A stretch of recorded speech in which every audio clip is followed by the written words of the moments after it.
It's I was really intimidated starting with the Atlantean. Now I have a lot of notes.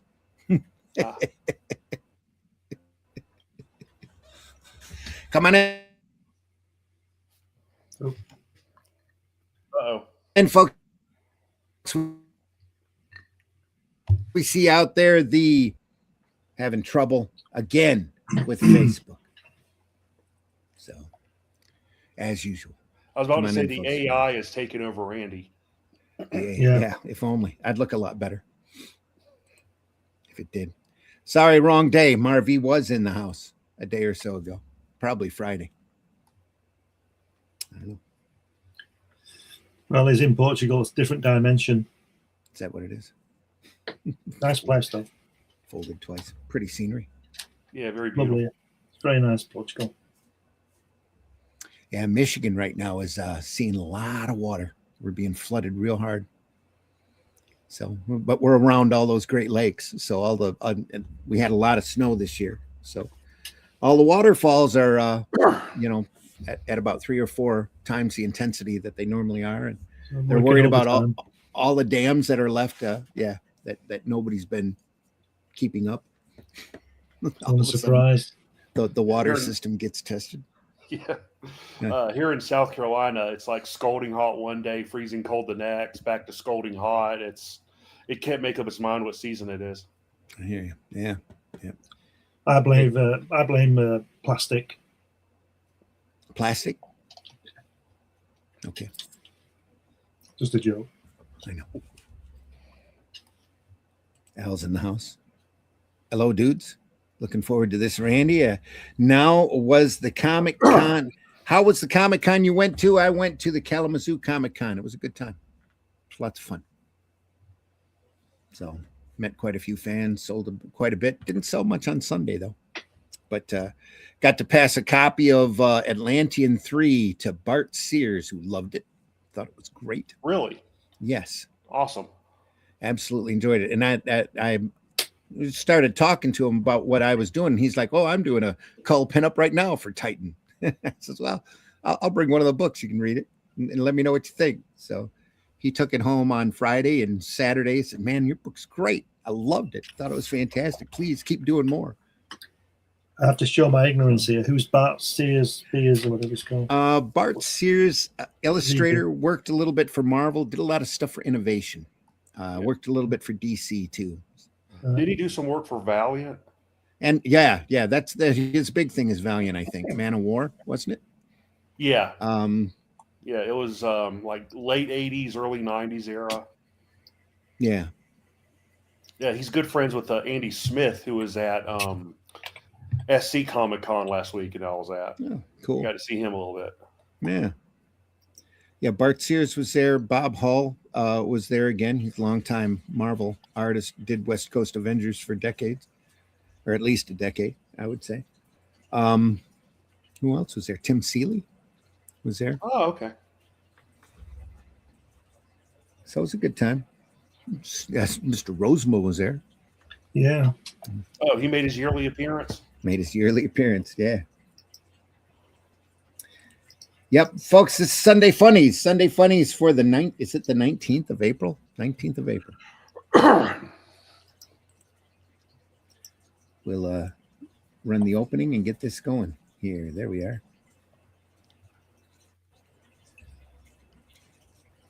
Here we go.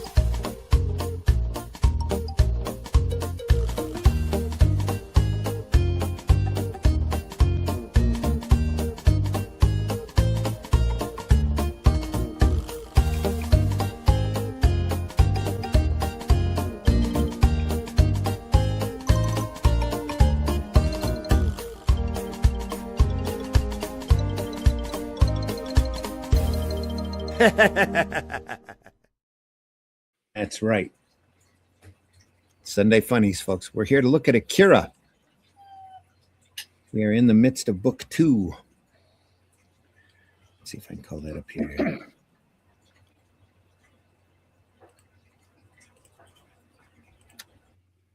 I believe that's it.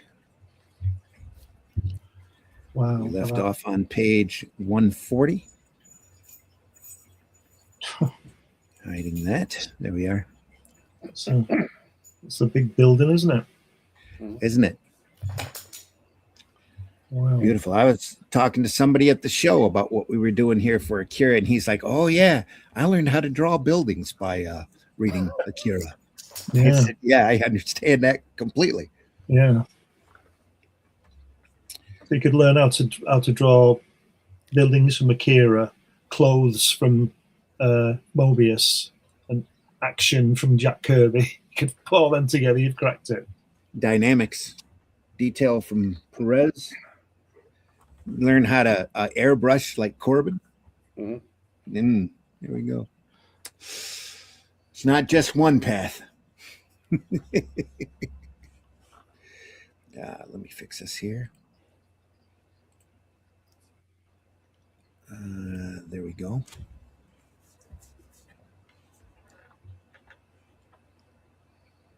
Right. Oh, that's fantastic, isn't it? Yeah. We are on page 141 of the second book of Akira. Can you catch us up to date, Mitch? Do you know where we're at? Yeah. Yes. Following on from the end of the last book, where Tetsuo has taken the government drug and stopped his headaches, and it made his powers more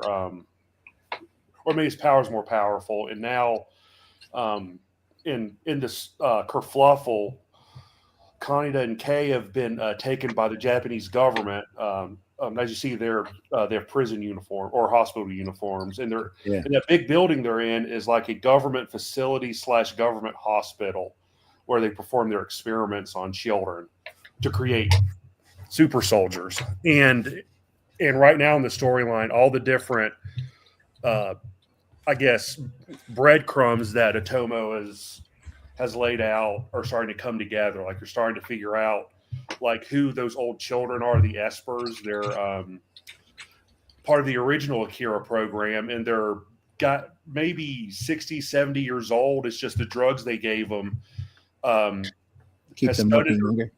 Yeah, because the Akira power is more children are more susceptible to the Akira power, so they kept them basically their growth stunted. It's just, their bodies have aged, but their actual like DNA hasn't aged, or their growth hasn't happened. Changed, yeah. Come up to a barricade. Now we're kind of getting crossovers with the government spies and the resistance movement that kind of understands what's going on, but doesn't have the full information yet. But they know something bad's going on. For now, the future is out of our hands.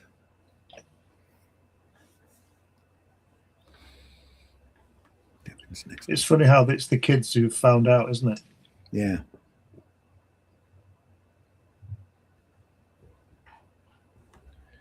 Again, more buildings there, more architecture. Yeah, I've said this all along. The crappy scans, PNG scans, they're awful, aren't they? We're looking at the Dark Horse reprints that have been rendered digitally. Yeah, very poorly scanned. Probably off of the Marvel books. They are. Yeah, they are. The original Marvel plates, or the original plates Marvel used before they colored them. That's that on his head there. So is the original in black and white? Yeah. Except for the color intros that each story arc, when they I think Allison knows the actual magazine this ran in, like the name of it. Yeah. But they would always have one installment of the next story arc would be the main feature that would be in full color. Then the rest of the story, as it ran, would be in black and white. Right. Why they can turn them around so fast. Yeah, but it's like the old 2000 ADs too. They were printed very inexpensively, and there were only so many pages they put in each book that were color. The rest of it were black and white. Yeah. The difference being though with that is that the 2000 AD stories tended to be complete stories, didn't they? Or the let me contradict myself here. if you got like a Judge Dredd story, it would be drawn by the same artist for 10 issues because Yeah. he was working on that. Right. So that but this thing is just excuse me, just one story, isn't it, all the way? Yeah. So I'm thinking he must have had lots of assistants on this. I mean, look at that. Probably a few. Look at For that. that crowd. Blimey. Yeah. Go away and draw that for a week. Yeah. I If want you six, look- I want sorry, go 600. I want 600 people in that refectory. Go to it, you know. Yeah, if you look back at the first volume, the first few chapters are just very minimal in their layout. Like the characters are defined like they are here, but the backgrounds aren't as heavily detailed. Since then, you could tell he's gotten assistants and stuff to kind of make the backgrounds more detailed, which is one of the things that people always bring up with Otomo's artwork, especially on Akira, was how heavily detailed the artwork is. Yeah. It's kind of like Dave Sim and Gerard with Cerebus. Like after 2 years or something, Dave Smith hired Gerard to do the backgrounds because he was wasting so much time on backgrounds. He thought the story was lacking, so he just decided to do the main artwork, the story, and have Gerard do the backgrounds. Yeah. Plus, Gerard loved drawing buildings. So, yeah, there was a era there where I think Gerard got sick with something and he was dealing with that. So Sim and Cerebus and like this all flow through like the void where all the backgrounds were just black. Yeah. I never really got into that, but is it still around? No, he's doing independent little short story stuff every once in a while, but Cerebus ended a little after issue 300. Yeah, didn't he say early on he was going to go to 300? And yeah, and he made it. Yeah. He kind of floated there. There are a few months that nothing really much happens in the story, but he did get to 300. I remember it was either an interview or a convention. I saw Dave Sim, and he was saying that I'm sure it was tongue in cheek when he said it. He wanted to draw the last panel and die at his drawing board. They'd completed this 300-page epic. Yeah, it was a goal. Yeah, well, I guess he got there, but he didn't get there. Yeah, which is good. This stuff ain't half bad. Yeah, he's basically retired by now. Yeah. He doesn't have to work. I think he did a multi-part story about a biography of Alex Raymond, I believe. All right. Not too long back. He's done other things here and there. Yeah, he did a great expose on Nazi concentration camps. That where he like heavily researched it, used a lot of photograph reference. That was I mean it was sad because of the subject matter, but it was right. very well done. Wow. Yeah.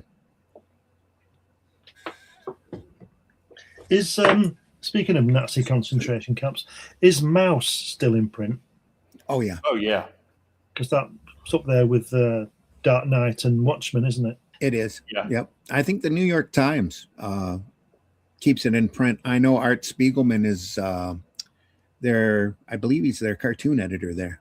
No, I'm sorry, not New York Times, New Yorker, on the New Yorker magazine. He used to be. His wife was the art director. Yeah, he had a falling out with the higher ups about 2008, 2009, maybe. Oh, okay. Yeah, and he stopped working for him, but I think he's gone back to do like every once in a while something for him. But yeah. Didn't Rockwell do a lot of New Yorker covers? No, you're thinking Saturday Evening Post. Right. Okay. That's what he did. That was a weekly like news magazine. He did a ton of covers for it. Didn't they ask him to do one and he did 129 or something? Probably. Yeah. More than anybody else has been anywhere near it, Yeah. He's got books and books of his work though out there. Yeah, quite good Rockwell, wasn't he? Yeah. He had an amazing style, I'll tell you that. And he had a very individual look to his paintings. They were like photographs, weren't they? Yeah. But you could tell they were, Yeah. painted. It wasn't like he had a total photorealistic style to it. There's a lot of his charm, I think, is in his over exaggeration, where he's taken these the human features and just bended them all over the place. Yeah, that girl with the black eye. Yeah. Sure was a master painter, though. Yeah, fabulous. Yeah. Well, he painted presidents, didn't he? Did Kennedy and Eisenhower, I think. Yeah, I think so. So I don't think you get that gig by not being very good. Yeah. Please don't make. I wonder if he got paid for that, or was it just the honor of doing it? Oh no, there's a commission to it. Right. I'm sure he was commissioned and paid. I hope so. Yeah, I'm pretty sure he was. Better understand, better than you can imagine. There's a copter coming in. Couple copters coming in. Big bads are coming.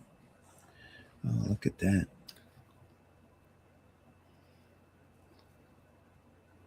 Crappy skyline scan. Oh dear. Yeah. Terrible. At this point, Tetsuo is trying to find out like what AKIRA is. So the government is just like, okay, you want to know? We'll show you.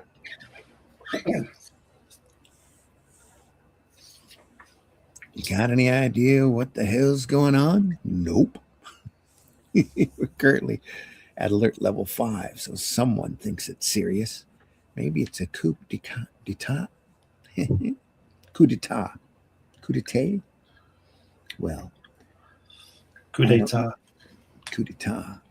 Why don't you just check the general area and see if you can find anything out of the ordinary?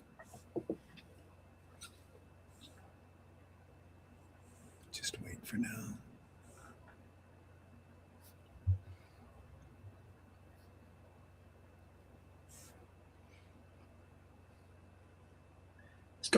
He has his story has room to breathe, like these guys discussing what they're discussing here for a page. It's moving the plot, though.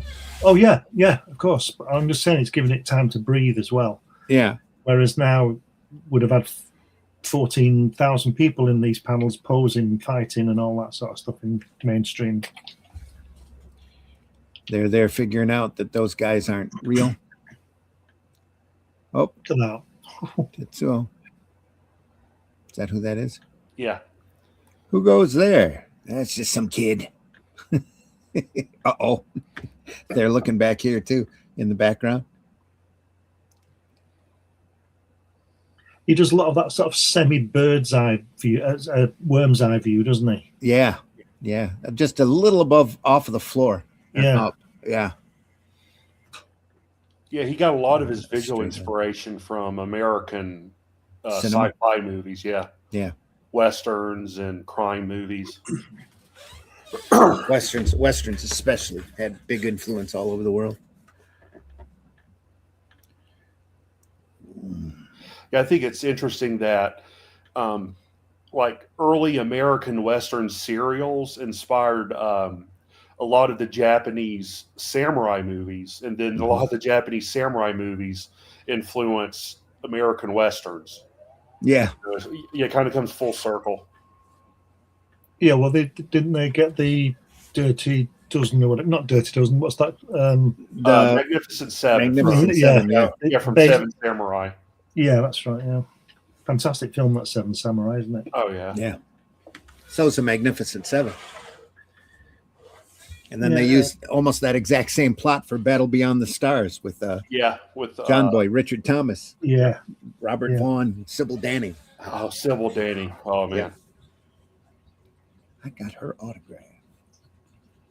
God, come on. I had it given to me. But anyway. He doesn't even show what happened. He just shows the after effects. Yeah. Is that guy there stuck on the ceiling? Yeah. Well, it looks like he's hanging off the ceiling. That's what I mean. But he's up in the air His feet are, yeah, he's splattered. sitting up there. Yeah. Oh, We saw that exact same shot. Let me go back up here. I believe we saw that exact same shot back right there. All right. So they're the guys who've just been blasted. Yeah. He's walking in and boom, done. Tetsuo's done it with his brain. Yep. Yeah. Gunshots. Sounded like it. I'm running out. Holy shit. That's a close-up of this guy here in the middle, right? So he's not on the ceiling. He's on top of the wall, isn't he? Yeah, he's leaning off the wall, off the ceiling. Yeah. Wow. There. Serious damage there. Look at that.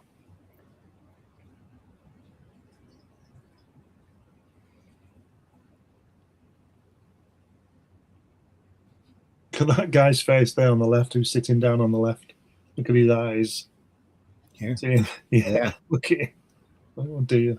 There's a little bit of terror there. Hey, look. Jesus. Clank strap. Do you know what I like about this artwork? Is see that helicopter? Mm-hmm. When he draws the helicopter, it's like you're sitting on top of the rotor blades or something. You're right next to it, aren't you? Have you noticed that? When on previously page, they were flying over the city. You felt like, or I did, I felt like I was the third helicopter. Yeah. They're so close. Yep.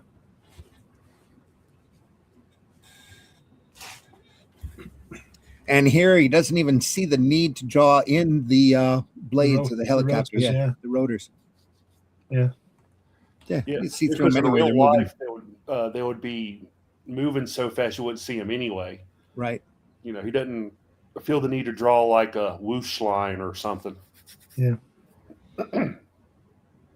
Hurry, no time to lose. Squeak, squeak. Meanwhile, back in the sewers. Here we go again. Man, this place stinks. We always have to take the sewer. Oh, shut up. This brings back bad memories. Got a bad feeling about this. This is too damn bad. I don't know any other route, so tough luck. Meanwhile,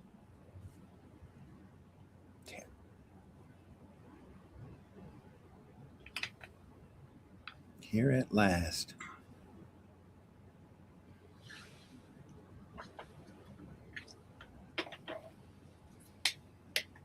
Careful. No gun did that to those guys. Yeah. I don't know. We might be biting off more than we can chew here, huh?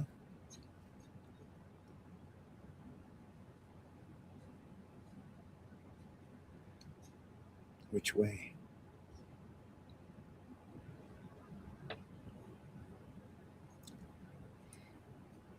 It's like the newest ones go off this way, tracking footsteps in the dust. Crink, crink. Crink, crink. Huh. Get that. Is that all cross hatching? That's what that looks like. It is. Yeah. Cross hatching with lines. That's how I do chain link fences. That might be a bit of it, like a Xerox, inked Xerox pasted in there. Same thing with here. I don't know. Maybe not. Looks great though. Look at it. This is fantastic. Uh-oh. Got his jacket caught.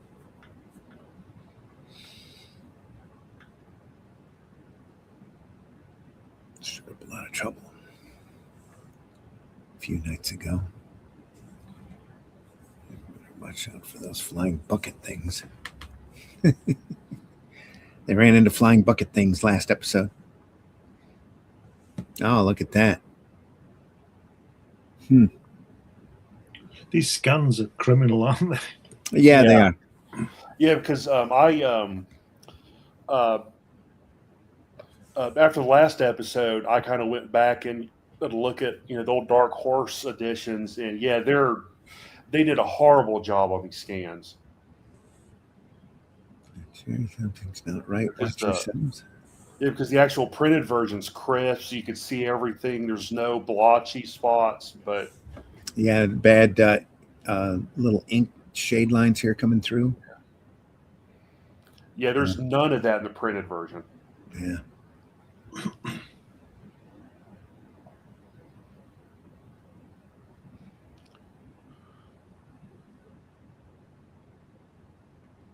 It looks like electrified wire. So they got a sewer cow problem.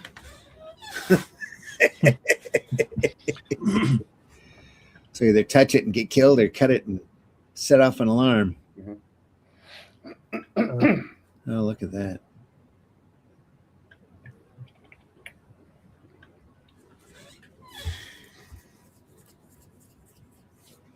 Had to have had some sort of industrial reference, I would imagine. Look at all the pipes.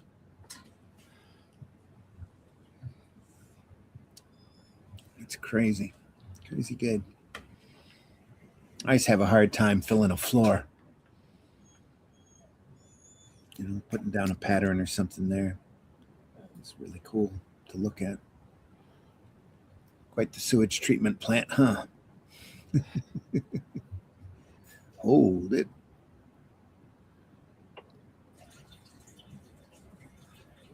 You hear it? Came from down there.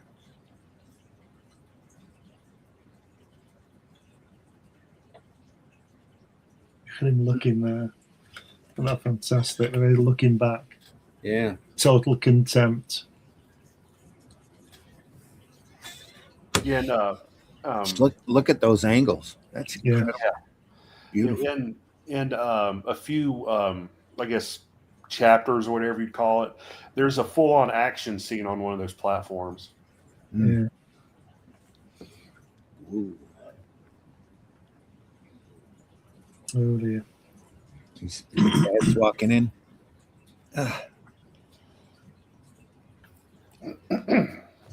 Bodies can wait. Follow me on the double. Elevator's on its way down. Already, Colonel. Doctor. Check the cooling system for a curious chamber at once. This corridor sealed off. Yes, sir. Looks like a dot screen pattern here on his suit. Your squadron is standing by. Move, you idiot. Oh, see, they just set up where he was. That's really clever. Because he comes walking in through this mess. He's following Tetsuo. And they get farther in, and then he waits here to pull the camera back to show you that that's the same slide here. Yeah. Tetsuo is currently going down. That is it. That's really clever.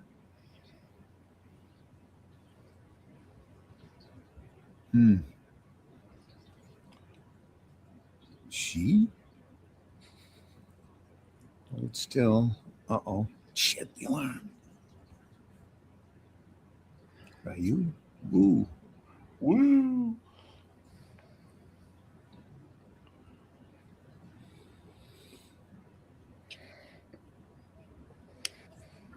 Don't panic. They're not onto us yet. Something must have found the bodies at the entrance. Oh, here he is, still traveling. Long way down. Yeah. Well, so far as we can tell, sir, nothing's wrong with the system. AKIRA is fine. Go down, check in person.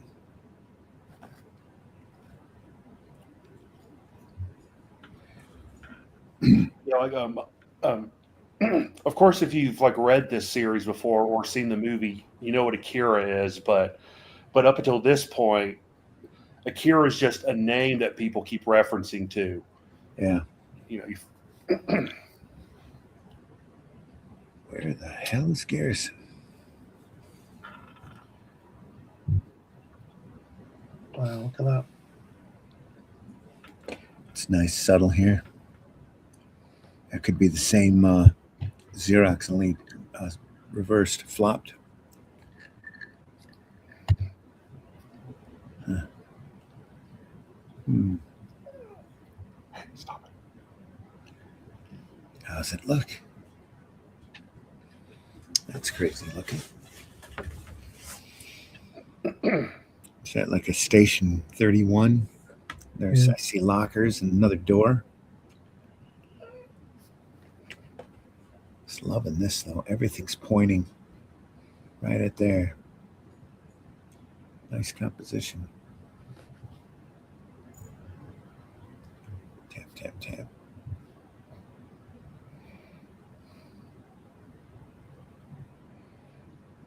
Chance deserted. Must have cleared out when they heard the siren.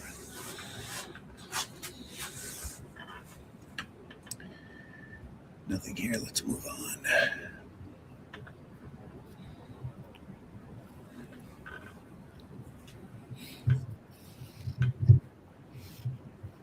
Caution must stop him from reaching the lowest chamber. Repeat, do not let the boy get through. Lethal force is authorized. Boy, Tetsuo. That cloudiness there on that back wash. Terrible, isn't it? That's Yeah. the scan. Crappy scan. Sad to see. Oh, there you go. Look at that detail. Woo!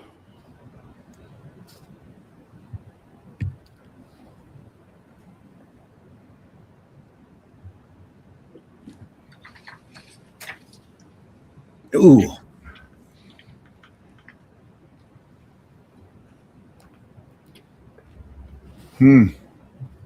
He's traveling. Suddenly, yes, exactly. He gets shot at. Yeah, yeah. Yeah, someone's upset I took his ball away. Kababa.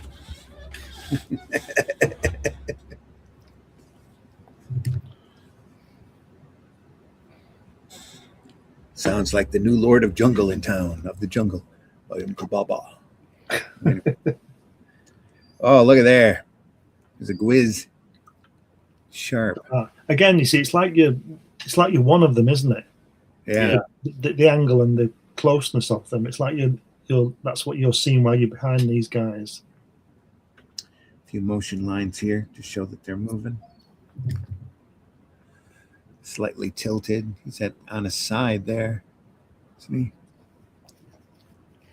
Oh no, he's straight up. He's just leaning. Yeah, just leaning to the side and come out. Wow. Coming in. That's it.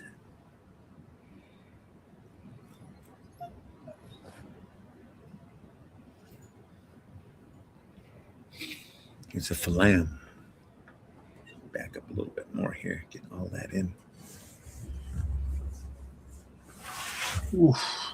Wow. Wow. You can see the movement along the wall there. All the line work. Yeah. Phalam. Lieutenant. So he's just doing this with his mind. Yeah. Come and get swatted, flies. Fish.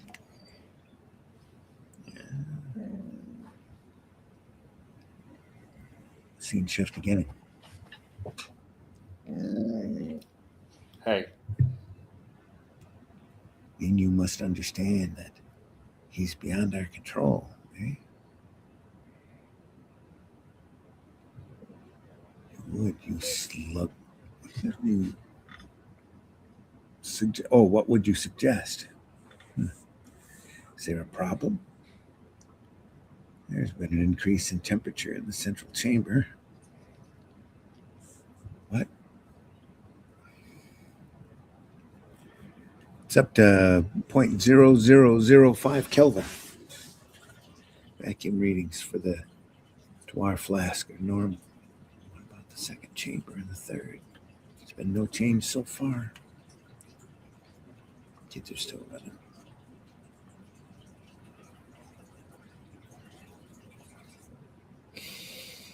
Ah, there we go.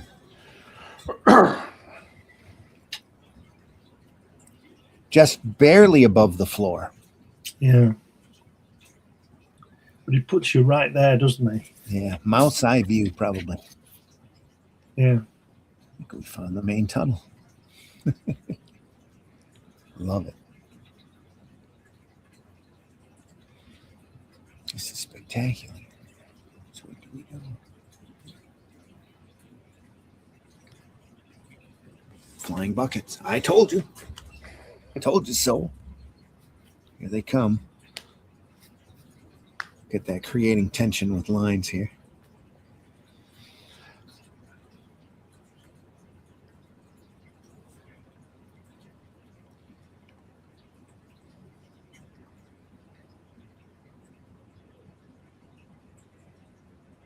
Gwiz.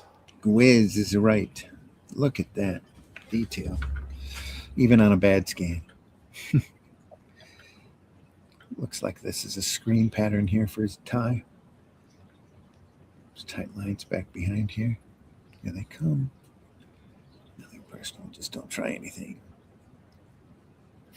That's a whizgui. Party must be off that way. Nobody holds a party without inviting me. Kaneda, wait, what? Huh? Here he comes.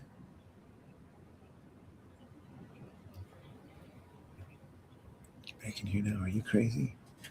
Damn it, Kaneda. Look at that. Wow. Look at that. You're back at that platform again. Yeah. There's only Mobius I can see would attempt something like that Yeah. and get away with it. That's just fantastic, isn't it? Yeah, it is. I could stare at that for a while. There's about 25 people in that shot. At least. And a lot more pipes.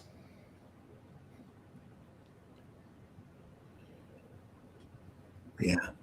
Oh, wow.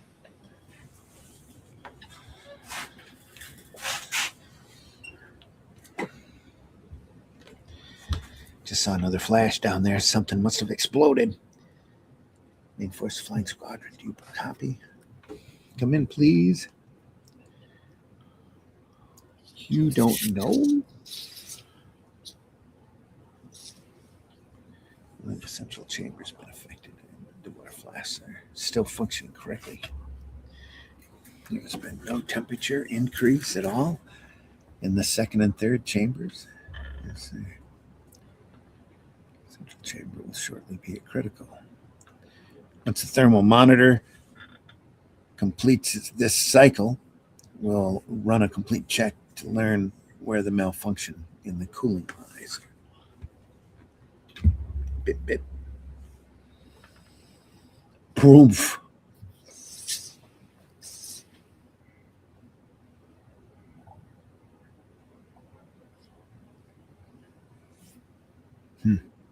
This can't be. Do a lot of sweating, these guys, don't they?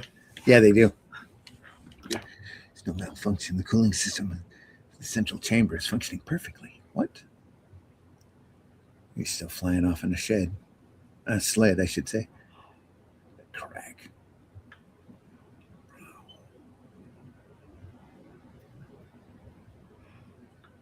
Smack.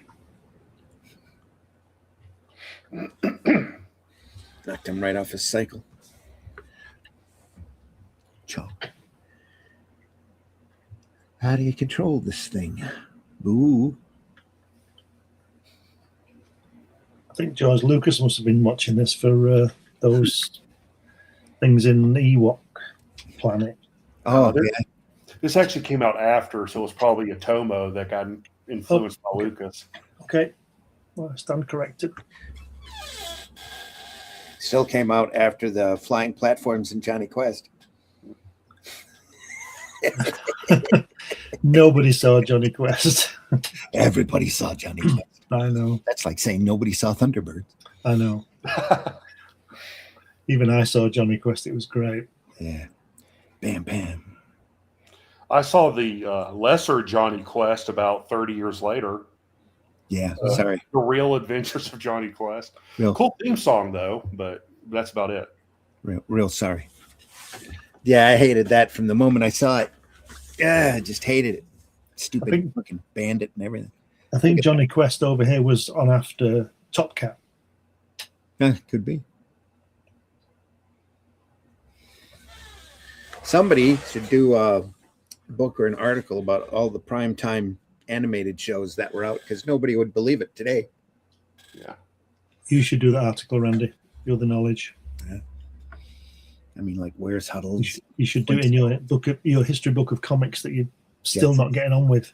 Yeah, I know. Sitting on it. I'm going to end up doing it in digest form at this rate. Whatever you want, just do it. Could it be? Boom. Power play, resonate. May resonate with that of number 41. Resonate.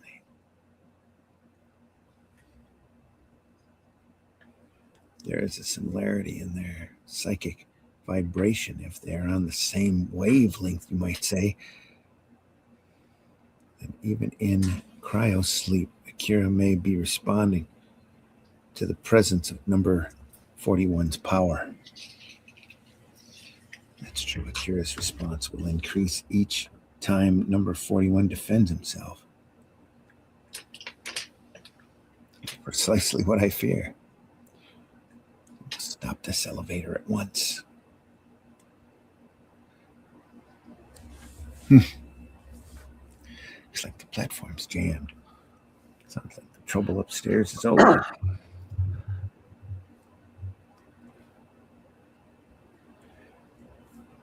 Careful, the stairs are broken. This will work. Huh. Oh dear.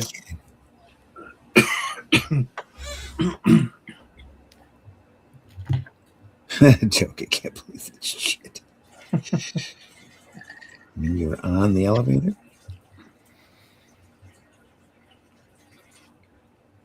Oh, look at that. Wow.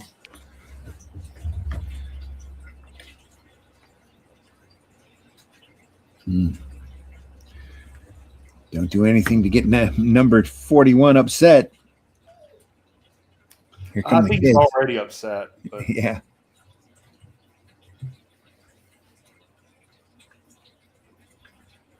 It's not me, it's him. Off as far as I can go. Hang off farther, we're going to crash. My hands are killing me. Look. An exit. Bad news. Stop. Is this the break? Oh, God. It's here. Oh no, nothing's working. Uh-oh. They're in trouble now. What? Is that a what? It's a huh? Hmm? Yeah. What was that?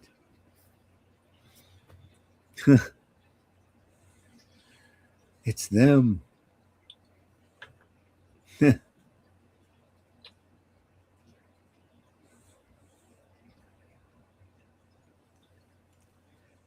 like hold your fire.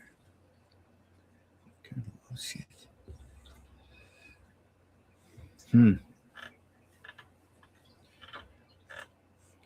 What are they looking at there? The platform? Yeah. Mhm. Yeah. What the? He's coming. Someone's coming. Oh, look at that expression on Tetsuo's face there. Eek. Move it. Zoom. Gasp. Oh, okay. So right here. Okay. Turn this thing around. Are you crazy? I don't even know how to stop it. You know what you'll be doing here.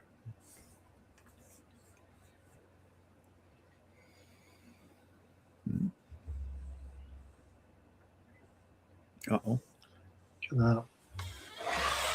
Using the bottom of the panel there. Yeah.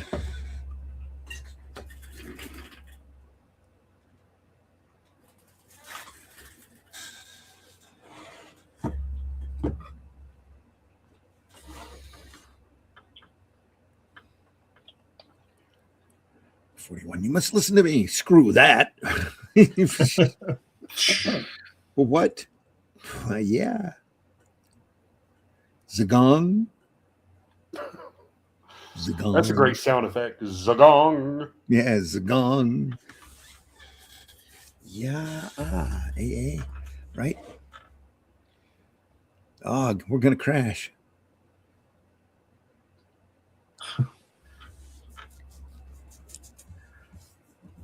Oh, Schiff.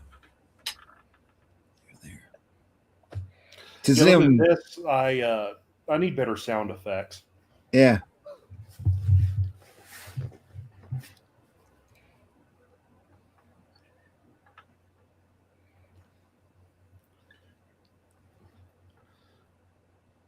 It's not not really shift, is it? It's shh. Yeah. It is. It's like a Star Trek door. Right. Yep. And a Sim. Zoom. Bang. You can't do that one. Bang.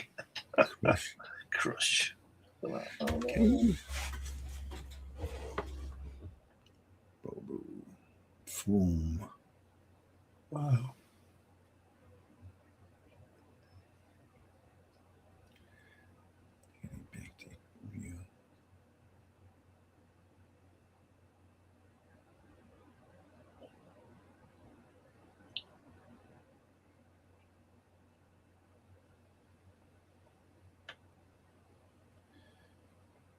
All right.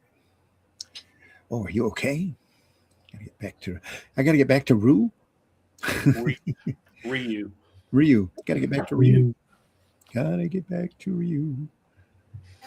We gotta reach Ryu. Shoom. Blackham.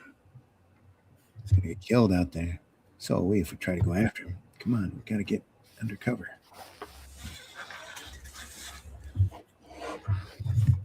More on that platform.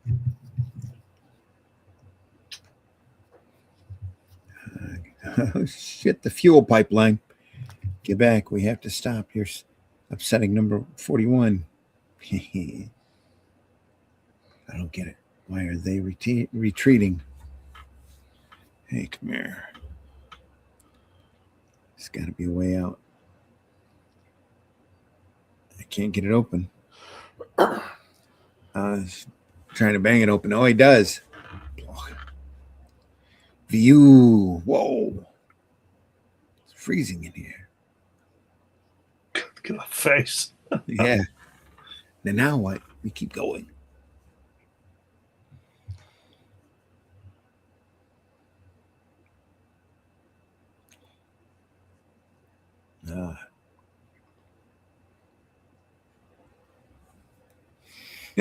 Dude, wonder where we are. I'm freezing. Looks like they're in some sort of storefront. Can't take this. My balls are gonna freeze off. Come on, you gotta take a leak, really.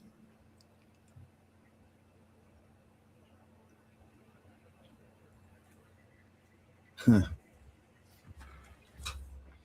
Found a diagram with something in the center. Yeah, that's the where Akira's being held. That's it's got multiple Levels. Yeah, like Protection. multiple walls. Yeah. You know, so if he breaks through one, it doesn't affect the other ones. That's where we'll find number 28. Go on.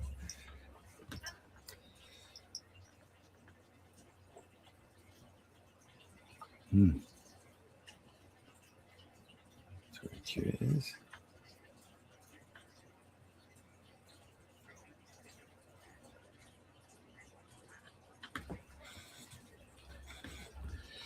So what the hell is Akira anyway? That's what we're here to find out. Shit. Setup looks like a maze. I don't know. Good luck. We find Akira. Bad luck. We run into some skinhead and his goons. Come out. Yeah. Speaking of which, there's a skinhead and his goons. He doesn't do a lot, this skinhead guy, except to order everybody about, but he's got a major part, hasn't he? Yeah. It becomes more developed as the story goes on. Right. While I'm alive, no one is to shoot without my direct order. You must kill him with the first shot. And if you are forced to fire, you must kill him with the first shot. There will be no second chances with number 41. Wow, look at that. Good. Bringing out the heavy armament. Where'd that kid go? It's just here a second ago. Hold it. There's someone there. Is that the kid?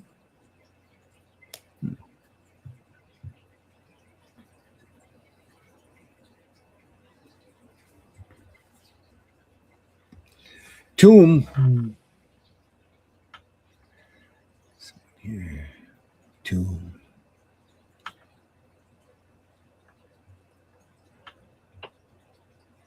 There we go. Walking in.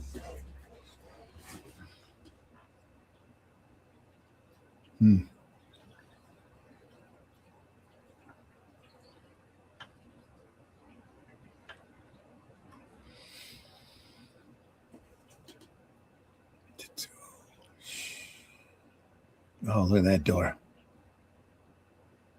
Come out. Fantastic, isn't it? Look at that. It works. It works, that door, doesn't it? It does. Feels heavy. Yeah. Beautiful.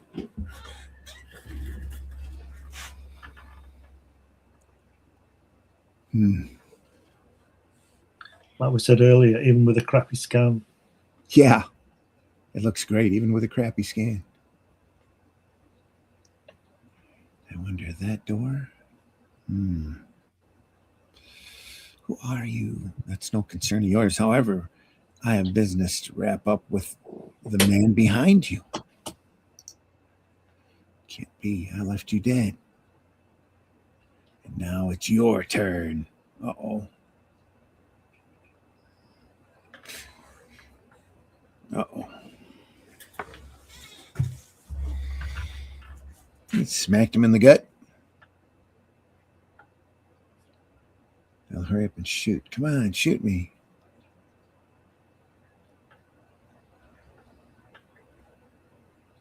Pock. He's already got a Band-Aid on. Look at that. He's got even more trouble. That's a serious punch to the nose, isn't it? It is. Blink. You're no ordinary agent. Die. What? Uh-oh. We're coming in behind him. Do you know what he does, this guy, this artist guy? He tilts these flying machines just enough to make them seem real, doesn't he? Yeah, he does. He never draws anything straight. It's always just a bit off. World's not that mitered in reality. Yeah. You know, unless it's manufactured. I love the way he's bent that antenna. Yeah. To show movement. And all of the action lines there showing that we're zooming right in on them from behind. Just fantastic. Switch camera here. I think those men are, forget them. Shit, they're probably caught. They probably caught me. Caught K. Caught K. Okay, sorry. Let's find her. I can handle this. Right, be careful. Shin, Kishin, Kalang. Twit. Twit. Yeah. Huh. Sorry. It's calling him out. Coming in, calling him out. Hello, Doc. He opens up that door. What, with his head or with his mind? Yeah. I think so, yeah. Tetsuo, I beg you, don't do this. Don't disturb Akira yet. If he wakes up now, there's no guarantee even you can control him. It's already begun. Akira is responding to your presence. You must withdraw without arousing him further. He represents a power beyond your understanding. Once you awaken him, it will be too late. Turn back while you still have the chance or the choice. Please, number 41. Hey, he's thinking about it.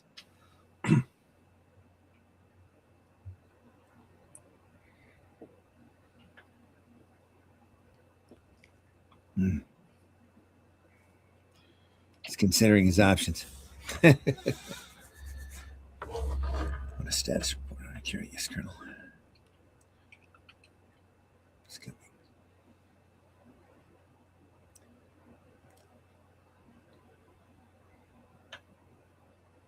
Cycle the terminal monitors, and I want a full integrity check on all the Dewar flasks. Of course he does. Why wouldn't you? Yeah. 41, wait. Oh no, this is impossible. Central chamber is warmer than the others.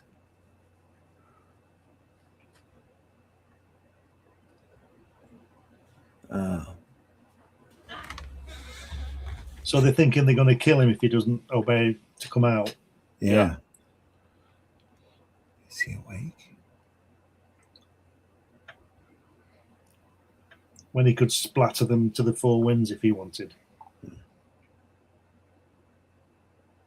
Just go back to those three heads again. Isn't that great? Isn't that an amazing? It's like you're one of them again, isn't it? Like I said about the flying machines. It's like you're there, right in their faces, like they are. Yeah. Fantastic. And he could have taken the easy way out, especially with that first face, and done a profile. Yeah. But he does a 3/4 instead. It's just great. Right down to the whiskers on his chin. Yeah. And what is that? Like a little Hitler brush mustache? Yeah. Inform the colonel now. Fire.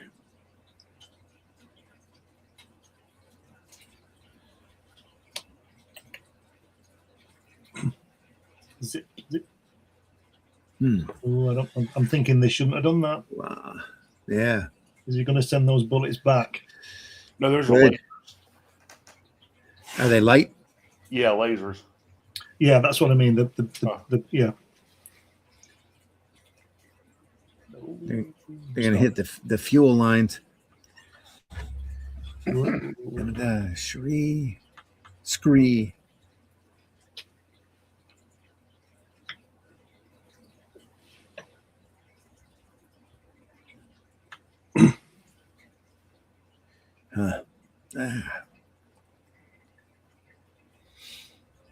AKIRA. He's got his name over the door in case they forget who's in there. Yeah, he's waking up. Yeah. It's like Galactus, isn't it, with that G on his chest? Yeah.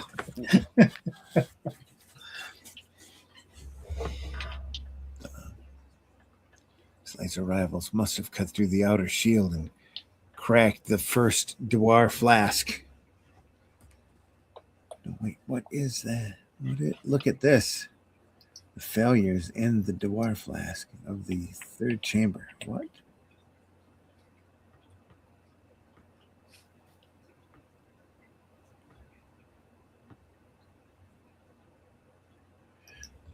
Oh, man. That's third chamber. What the hell's going on out there? Losing vacuum. Second and now the first level of the Dewar flask. You mean there's being destroyed from within? Oof. You pull that back a little bit. Look at that. This is the after the blasting Watchmen, isn't it? Yeah. Those sort of they look like they're alive. Those pipes, don't they? Yeah.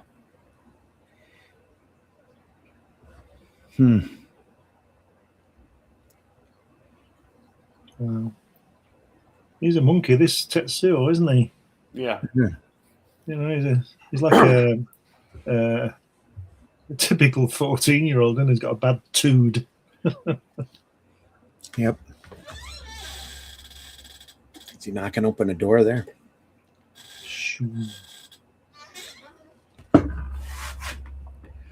Get that white paint running here,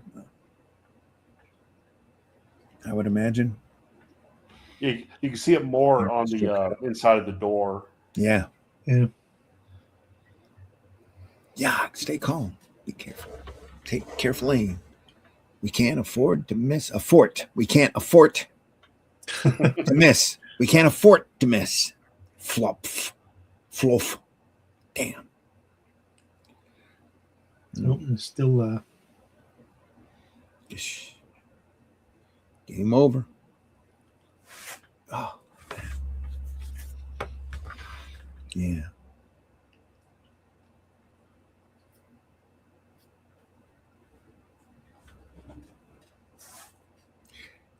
Is that like some sort of material coming at him? That's some energy. No, it's nitrous oxide from the chamber. Ah, okay. Yeah, that's where the pipes are. They're pumping nitrous oxide to keep him frozen. Right. And he's not frozen anymore. oh. See, I don't know about you, Mitch, but Randy and I have had to deal with 14-year-old with attitude, haven't we, Randy? And imagine those people we're talking about with this kind of power. Yeah, really. Well, that's the point. Randy and I probably wouldn't be here now. That's the point of the story: is you're giving immature kids godlike power. Yeah. As much as we love them, Randy, they're pain in the ass when they're 14, aren't they? Yeah. Oh, I saw. Sorry, Scott. I saw you were in there. You're in there twice, actually. You can shut one of your cameras off, or one of the. There you go. Got it. Scott Roseman in the house, ladies and gentlemen. Hey, you guys! Quiet in the laboratory. Quiet in the laboratory.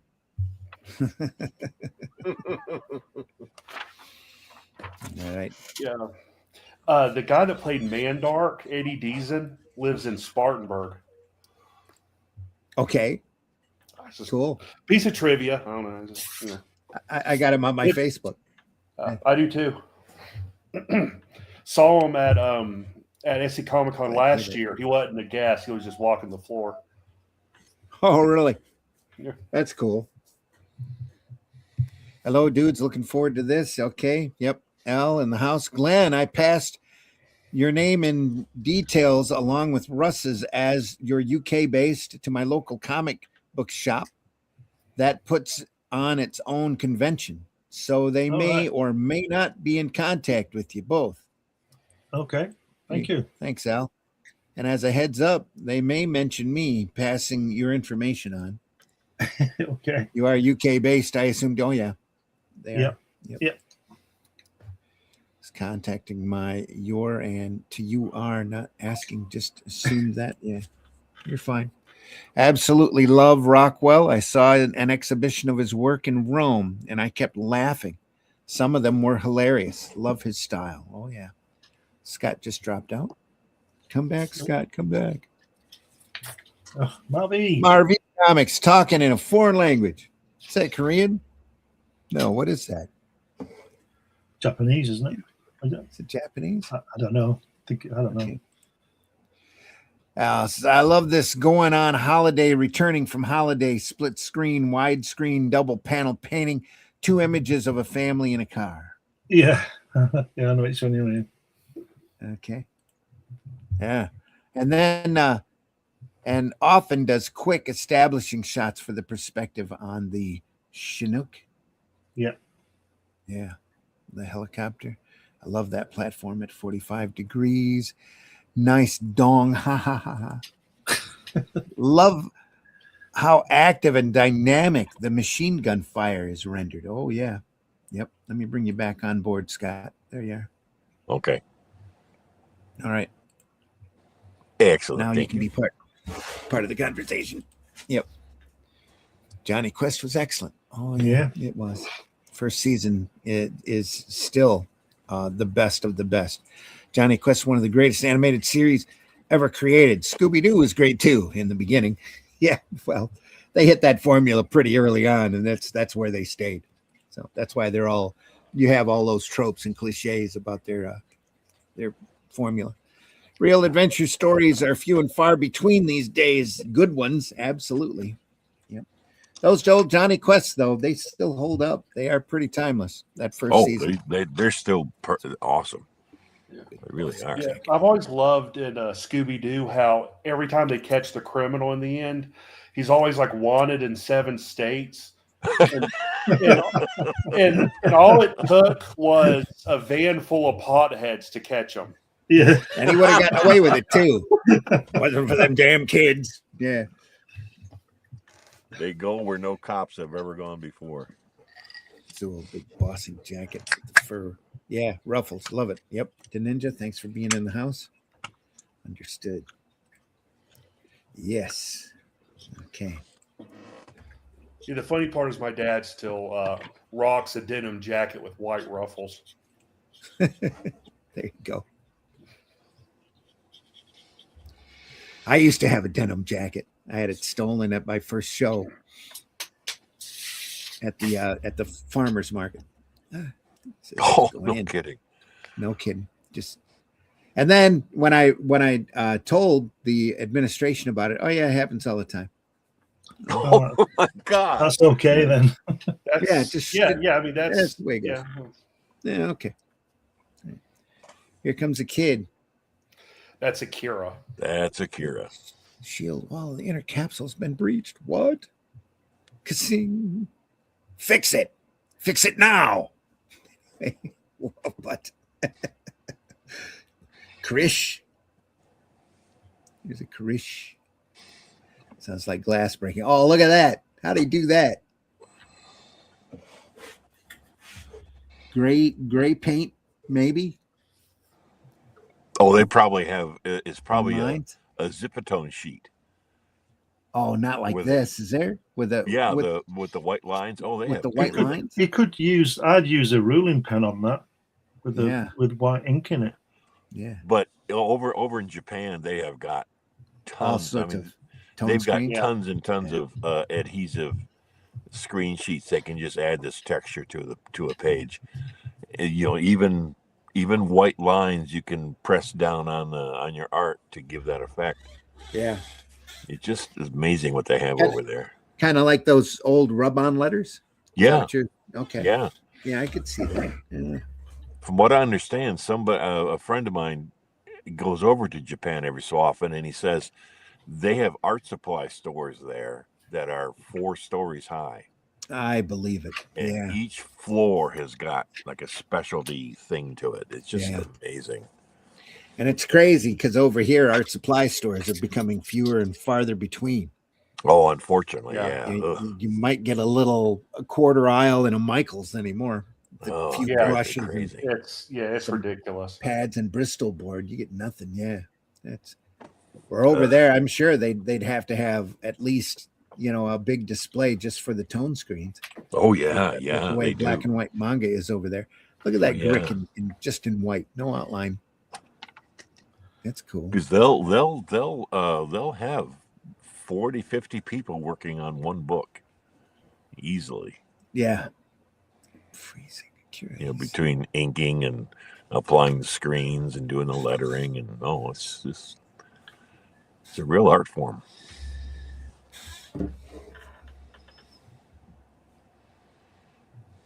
He's awake.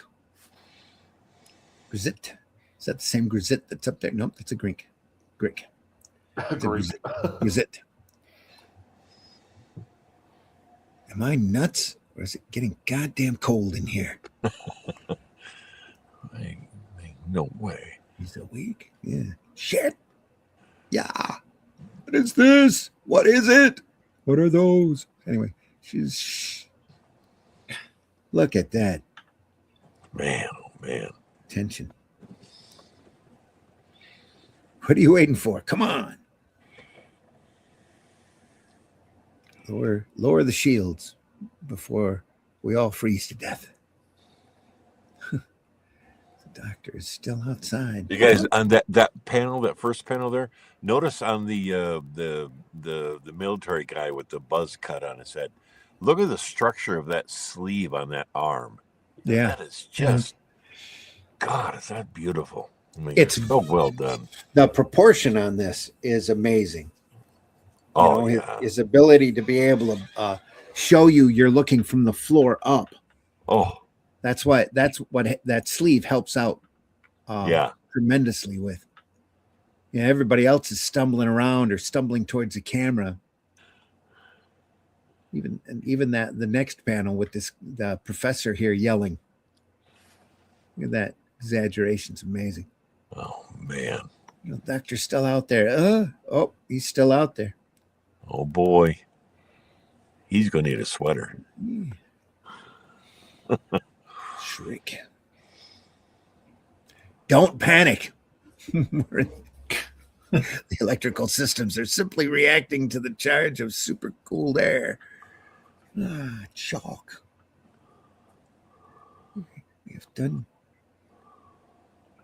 We have to declare a code. No, don't touch that. He's gonna hit the emergency button. Look at the detail on the button. It's not just a little switch. Yeah. It's got all the hazard markings on it, and it's got that switch is telling you, "Do not touch me." Yeah, exactly. And all they really had to do was that big red button that you see in all them memes. Yeah. that he's sweating, trying to decide which one to hit. Yeah. No, don't touch that. Crash. This one, crash. Breaks the safety glass. He's going for it. Pshaw. Man. You imbecile. Yeah. I told you. This isn't Akira, you fool.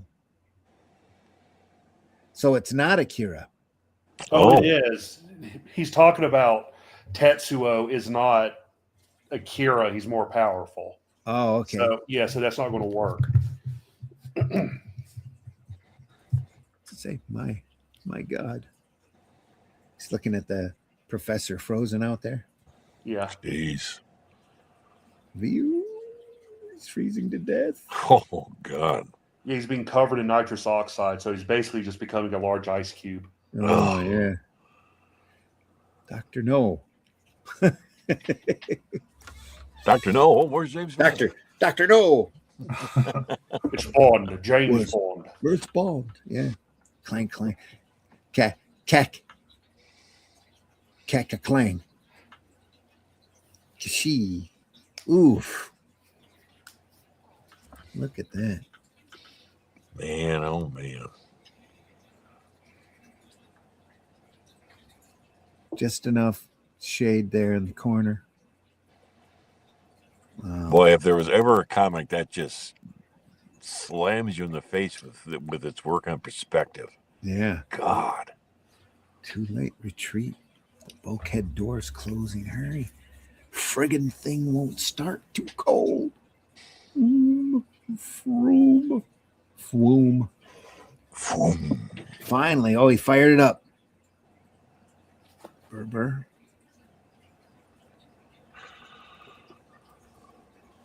Looks like one of our guys. Who's So that? wait a second. If that wasn't Akira that came out of the vault. Yeah, it was. What was the Akira. general? It Yeah, was, what the general was talking about is Code 7 basically locks down the whole facility, so no one can get out. That was a protection measure against if Akira woke up. But the real threat is Tetsuo, who's more powerful than Akira. So locking down the facility won't work. Okay.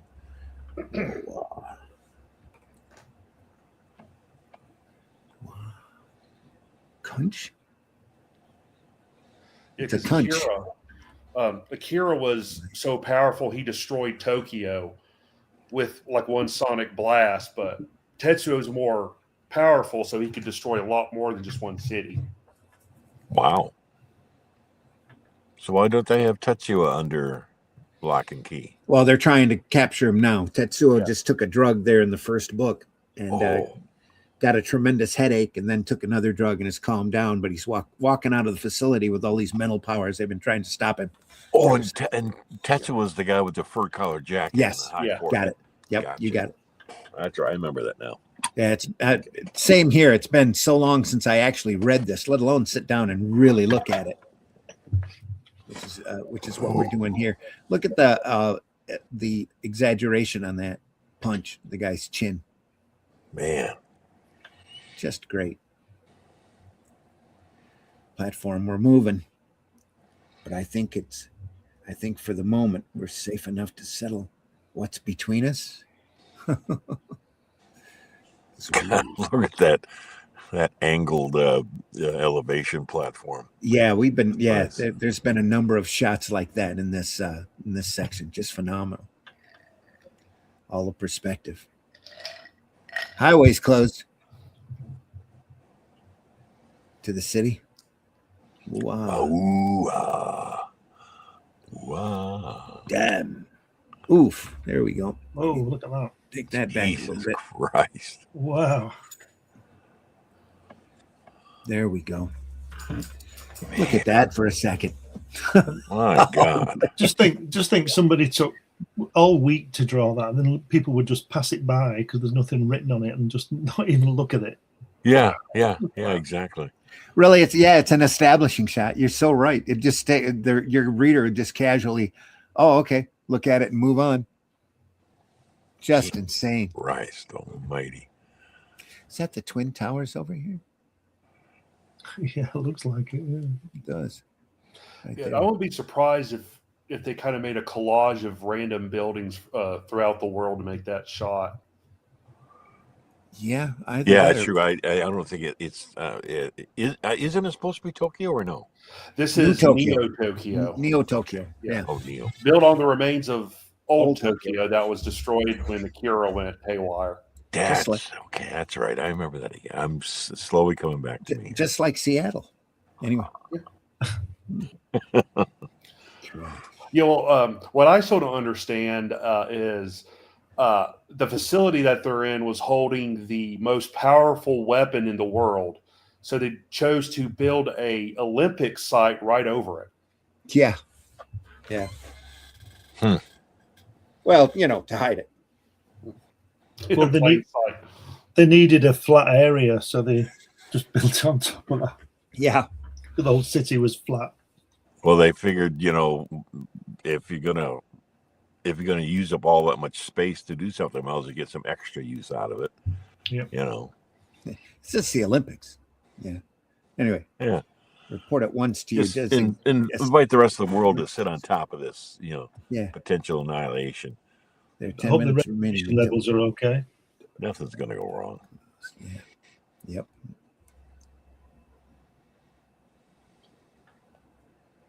Oh, look at this woman. Mr. Nizu.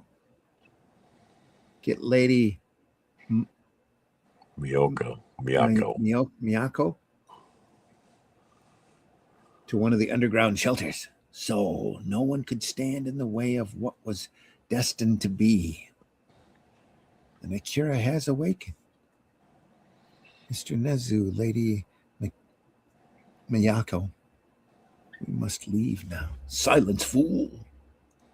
Don't panic. We may stay here a while before disaster reaches its hand towards us. There are the kids. You're Akira. Wait. In that second panel, you get a look Akira. at the face of the heavyset kid that's closest to the thing with the. He looks like Louis Anderson, the There on the right. comedian. Oh, to the here, left. yeah, Yeah. right there. Yeah, he does, kind of, doesn't he? And just looking at the white, what is that white paint smeared out? That's what that looks like. can't see that would be a tone screen. It's got to You be know, painted over a tone screen, maybe. yeah, I wouldn't doubt it though. I mean, again, I think we'd be shocked to see what they have available probably. over there. Yep. But still, I mean, sure, at some point, who was the artist in this again? Kazuhiro Otomo. Yeah, Man, Kazuhiro Otomo. that guy was insane. And 50 assistants, I think. Oh yeah, that's right. He probably At least 3 or 4.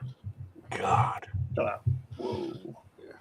I love the pathway though, built that's already been dug into the crater here. Yeah. Zigzag down. That's the way that would work. It gives you an idea of the depth of it, doesn't it? Yeah, it does. Gru. Come on. The bottom opening up. That's what that is. It's like Dr. No again, isn't it? Yeah, look at all that machinery. I wonder Groove. if these guys draw their comics this way, with a sense of anticipation that it will be animated at some point, and they use these base drawings as a way to start the film, to use maybe in the film process even. It won't surprise me because Kazuhiro Otomo did the Akira movie himself. Yeah, I think it's a cultural thing, you know. I don't know. You may be right, but I don't think they sit there thinking, "Oh, this will be a good animated film." I think this is the way to do it. I think Otomo's got a really hard cinematic eye. Yeah, is just pure and simple. He's just absorbed all of the stuff from cinema, and he's transferring it onto onto the board. So Glenn, you think that this is just simply part of their culture? Their cultural not awareness, something. Yeah, I understand what you're saying. Yeah, I think Randy's right in the way that he does have a cinematic eye, but he doesn't sort of think, "Hey, I've got a cinematic eye." Yeah, that's just the way he draws it, with no real forethought about. No, I don't think he thinks that. I know he's moved into movies now. Probably for somebody said to him, "You should work in movies," and he's made some great movies. It's like Jack Kirby with his with his dynamic stuff. He didn't. I don't think he sat down and thought, "How can I make this dynamic?" He just did it. Yeah, off of the years of experience that he had and all that other work that he had done before. Yeah, but he didn't. I mean, look at Paul McCartney singing Yesterday when he's 21. He's just what he did. Yeah. And again, though, the Beatles especially went through that whole period of almost like hillbilly Chuck Berry rock. Oh, when they first started, they evolved into what they became. I think because they were feeding off of each other's genius. Of course, yeah. It's like everything influences everything else. Yeah. And it's like, people say, if you practice hard enough, you'll get somewhere. But look at Stevie Wonder. He was number one when he was 11. He didn't have time to practice. It's just what he did. He had because if you think about it, you don't really do anything before you're 5, do you? Other than learn to walk and talk and eat. Right. Yeah. Right. So that means Stevie Wonder had 6 years to get to be number one, singing up out of sight, whatever it is. Playing the harmonica and playing the drums.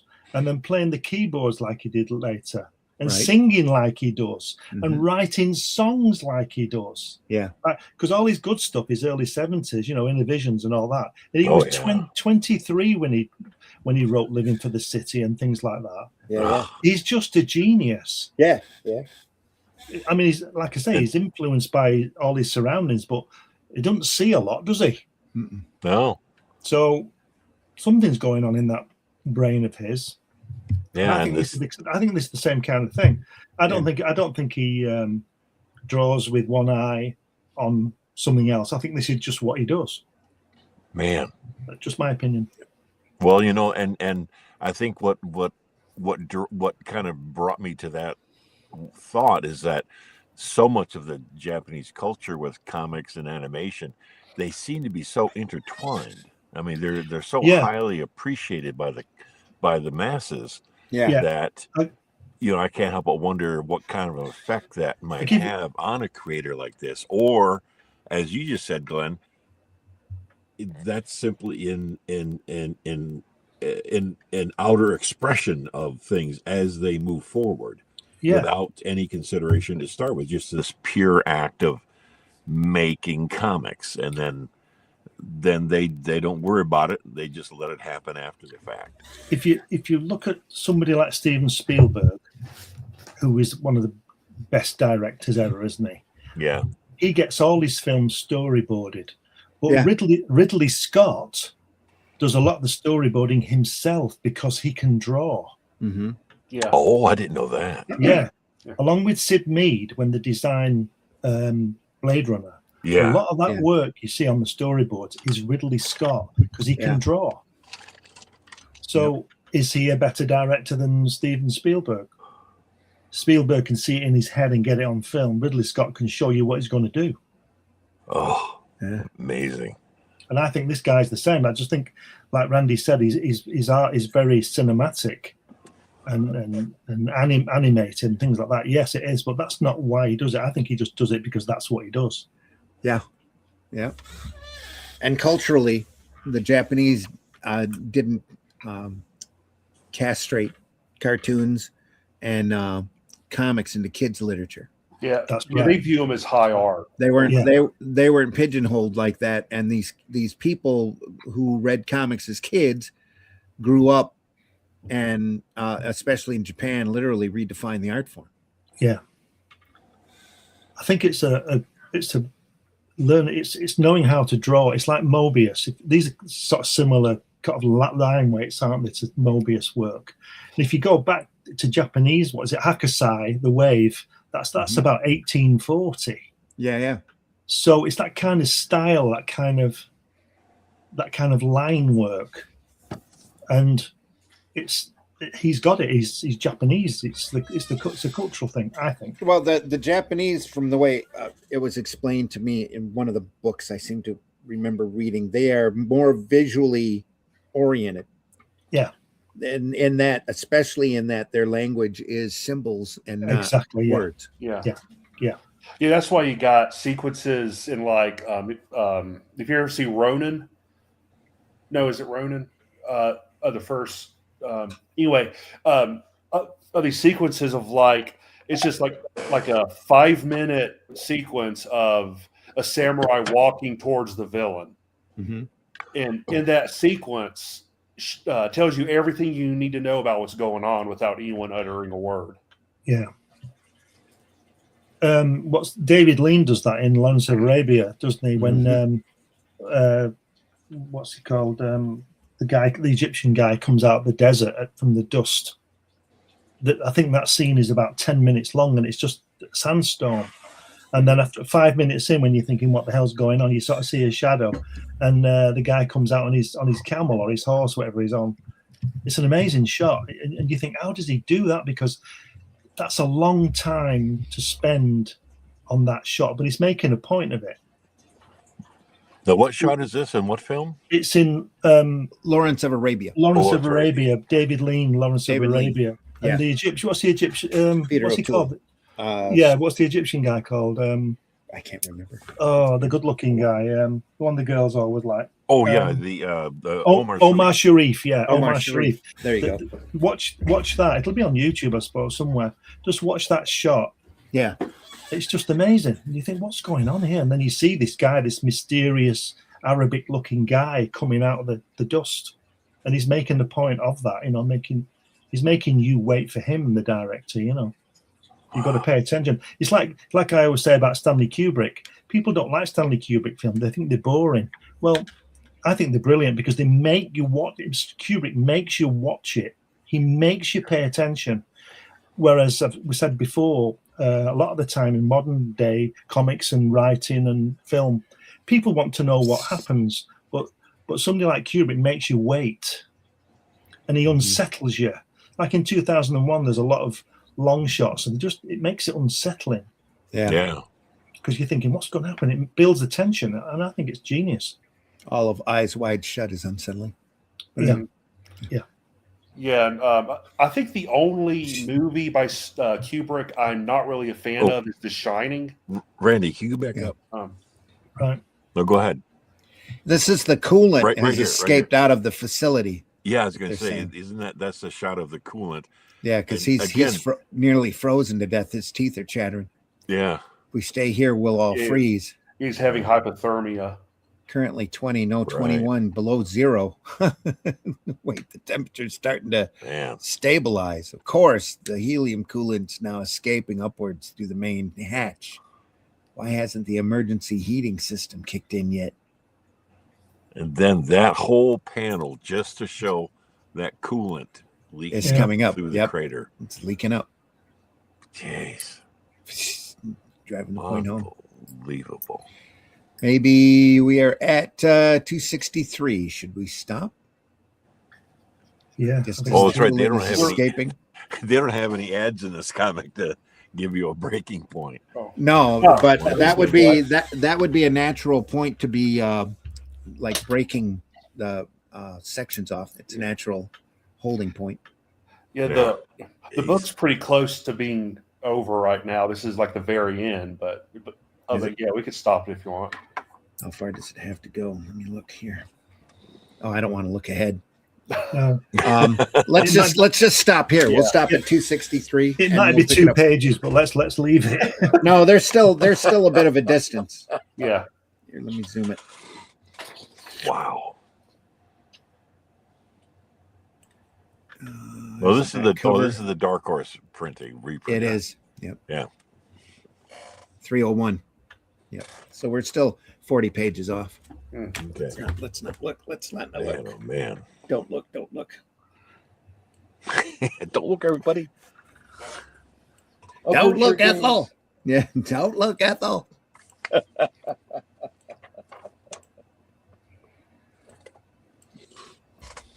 We've been there. What were we? 260 something?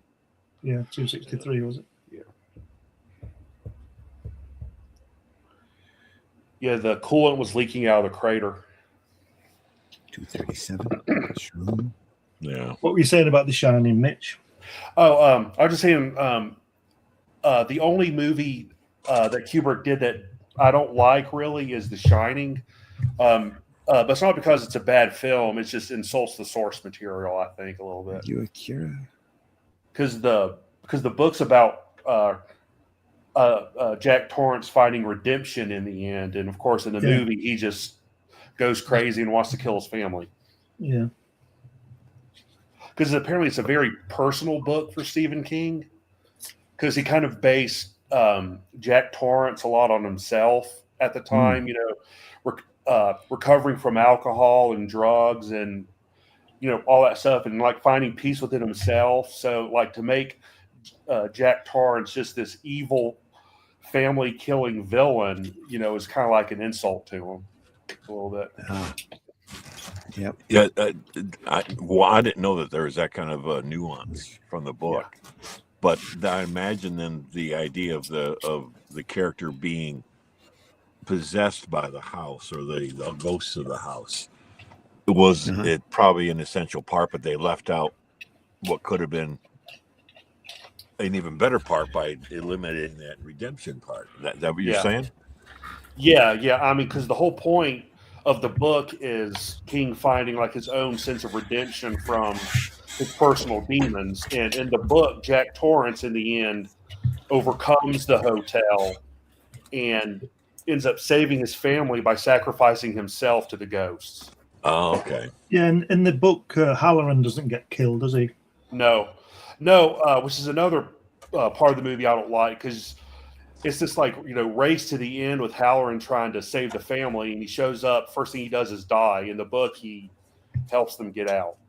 Yeah. But apparently, I'm in the wrong every time I mention that. So I don't know.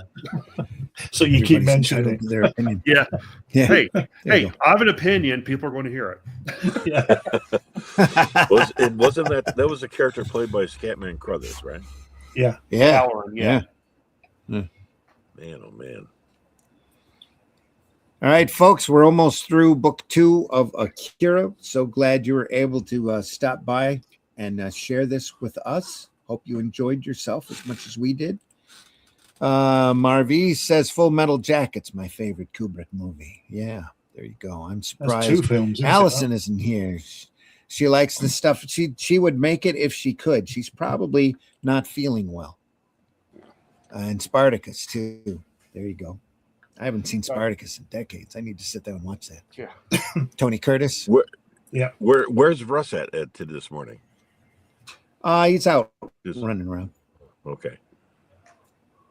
He said he couldn't make it. So Spartacus is up high on my list. I saw it on a huge old concert hall style cinema in London. Oh, well, that'd been great. When it was put on in the late 90s. Amazing experience. Yeah. Nothing. We're talking nothing the like original seeing- Kirk Douglas film, right? Yeah. Oh man. Nothing like seeing great old films in the cinema, you know. Saw Maltese Falcon and In White Heat like that as a double feature in a theater. I'll never forget it. It was great. The movies were okay, but the experience was everything. Go ahead. Sorry, Glenn. Back in 2001, I went to see 2001 on the cinema. It was released on a limited thing. And that was great to see it on the cinema again because I hadn't seen that since 1973 or something. Because the cinemas all went small and then people got VHS and DVD and all that. To see it on the big screen was fantastic again. But I wish I'd seen it in the original 75 millimeter curved screen. When it was released, I never saw that. That must have been amazing.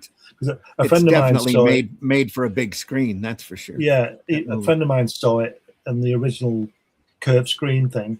Yeah, and he said that you know when Bowman is in the pod and he goes out to change the unit on the satellite. He said he's there. The spaceship is to your left, and when he's going down to the unit to the the dish, you have to turn your head to follow in because and then everybody's looking to the left, and then the pod is up there, and you're looking that way. He said, I wish I could have seen that. That must have been amazing. It was shot on 75 millimeter stock. It must have been amazing. Wow. We had one cinema up here that had a curved screen. It was a beautiful theater too. It's so sorry to see it. It got tore down back in the 80s, late 80s. Yeah. On a trip in high school, we went down to Randy, Cedar Point.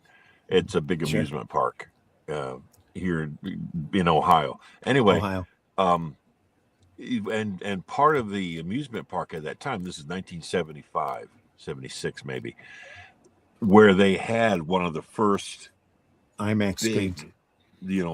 What do you call this? It was an IMAX screen. Yeah. I don't know if they called it that back then, but yeah, they did. They did. I remember. Yeah, they didn't show a regular movie. They just showed like a short 20-minute, a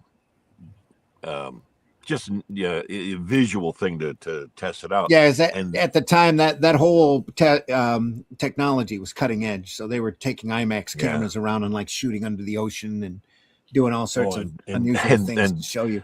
Yeah. This particular bit of footage included a shot from the perspective of a tightrope walker looking down towards the floor of the circus.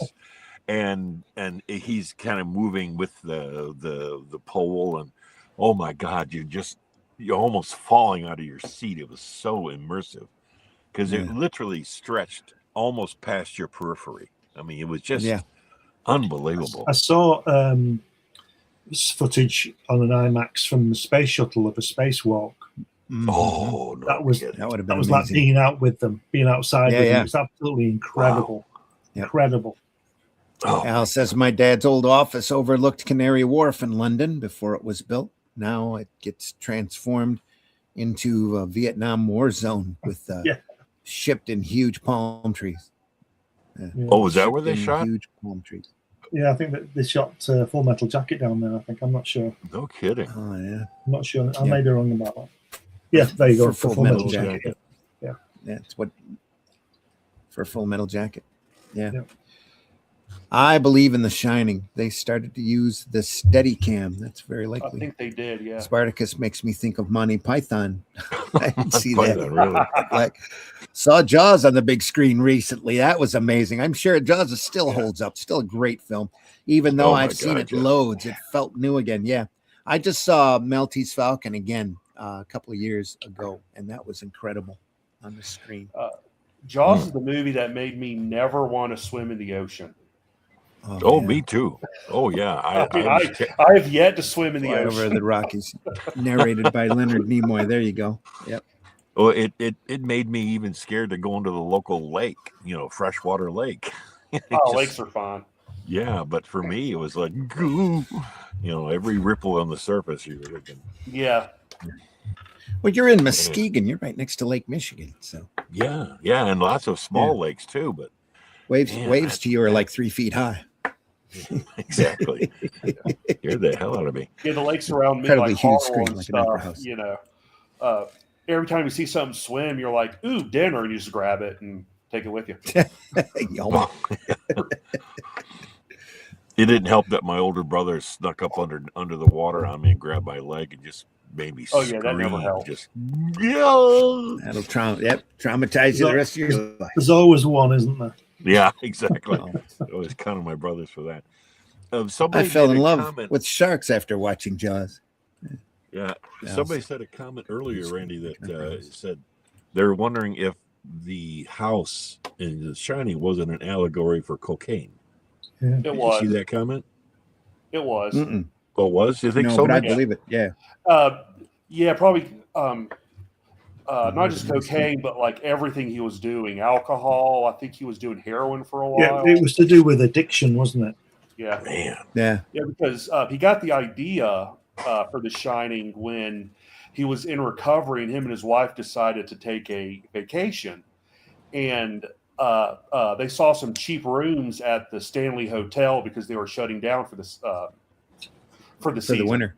Yeah. Yeah, for the winter. So he went there before they finally closed, and the Stanley Hotel has all these legends about being haunted and stuff, and he had a few weird experiences, and it just set off his brain into doing The Shining about, because he learned that people would go there for the winter and like take care of the place, and he was like, imagine someone like me, Stephen King, who's going through recovery in this haunted hotel throughout 6 months or whatever with no human contact. That was Shining. Wow. Well, it took us his imagination to turn into something classic. What was somebody's comment that they're remaking Jaws? Marvy says they're remaking Jaws with the Black Widow chick, Scarlett Johansson? Really? That'll be one to miss, won't it? Because they can't make anything original. Well, they already remade Jaws a couple times and that flopped real hard. So we'll see how that goes. Well, Unless they do Roger a shot Corman for had shot. a lot of Roger Corman had a lot of Jaws ripoffs that were really good, but not because they were good, because they were funny. Like 'Cause they were bad. Piranha. Yep. The Italians did Devilfish about a half dinosaur, half octopus. That's Corman for you. They're that still was- coming out. The Meg's had a couple of, it's even, you got to wonder if it wasn't for Jaws, if we'd have seen Sharknado. Oh, totally. Yeah, totally. that's all hail Sharknado. Those are The Shallows isn't a bad shark film. Yeah. Flynn? Neither is 47 meters down. That's a good one too. Oh my God, that terrified the hell out of me. It's so funny you mentioned the Meg. It just reminds me of how almost unwatchable Jason Statham is. I mean, he does good action, but he's in the Meg, and He's brilliant. He is so over the top machismo. He's facing this 50-foot shark, 60-foot shark. Doesn't get phased at all. The same exact grim look on his face, and then he faces off with it when he's on this jet ski with explosive spears. Oh my God! Books are Please, Is Jason Statham? Just remake bad movies and don't screw the good ones. There you go. What, ahead. is he? What those series of films he made? If I'm thinking the same person, English guy. Yeah. Jason, Is it the transporter? Is that no, what you're thinking of? Are you thinking of Statham? I might be on the wrong one. Hmm. The guy who was Crank. toted. Was it Crank where he can't have his heart rate go below a certain? No. I still clearly the wrong guy. I'm thinking the wrong guy. He was going to be James Bond, English actor. Anyway, he was Olympic swimmer, and he does all his own stunts when he's doing the swimming and all that, like jumping off cliffs and Anyway, Not wrong Liam guy. Neeson. No. Henry He's not. Henry Cavill. He's Irish. No. I missed name. Anyway, forget it. Okay. But speaking of Kubrick, the best Kubrick film that nobody's ever seen is what's he called? Barry Lyndon. Barry Lyndon. You seen that? Oh, Barry Lyndon. Where I haven't all seen that again in decades. Yeah. Great film. Go ahead. Underrated. Nobody's ever seen it. Ryan O'Neal. Yes. I remember that well. Yeah, I sat through that. We used to have a movie channel that was amazing. Right as movie channels started being a thing, called Spotlight. It didn't last more than 4 or 5 years, but they had a Stanley Kubrick festival where they showed all of the Kubrick movies to date. And every Thanksgiving, they would always have a turkey festival. Every Thanksgiving, where they found the worst films they could possibly find, and they'd run them. That's where I saw like Attack of the Killer Tomatoes and just all sorts of great, horrible films. Just phenomenal, bad movies. Oh my God, that's an awesome one. It used to be their turkey fest. Just great stuff. Speaking of shark movies, there's a movie that came out a few years ago called Under Paris. Have any of you seen that? No. Oh yeah, a few years ago I heard about it. It was actually really good. It's about a shark that winds up in the what's that river in Paris? On the Seine. The Seine. Yeah. And of course, it's a shark that's eating people. And there's a group How of did he- animal. It's gotta eat people. Yes, under Paris, but Paris. yeah, and there's a group of animal rights activists that are doing whatever they can to keep them from killing the shark. That's killing people. Yeah. And the interesting, take on the shark is that they discover that sharks have evolved to survive in fresh water. Huh. So that's why this huge shark, because it's like a new breed of shark they find, and he's larger than a great white and stuff. It's really interesting. I know I did see some clips from it, and there's one scene in Under Paris where somebody is getting attacked by 3 or 4 sharks at the same time. It is absolutely harrowing. Oh, it is so. Oh yeah, it's just waiting for a vegan shark movie. A vegan shark movie. There's supposed to be a movie coming out about the Indianapolis real soon. That's the if you remember in Jaws, where the old man tells about his experiences during World War II on a sub, that and a ship. That's when that wasn't. That's when there's supposed to be a movie about that coming out real soon. Right. Yeah. Robert Shaw. Yeah. They never went. Yeah, Robert Shaw. They never went out to look for him for, I guess, days, because they weren't supposed to be. It wasn't it was a top secret mission. Yeah. Yeah. Crazy. That was probably one of the greatest monologues ever in. Oh, absolutely. Cinema, yeah. Robert Shaw telling about it. I just remember.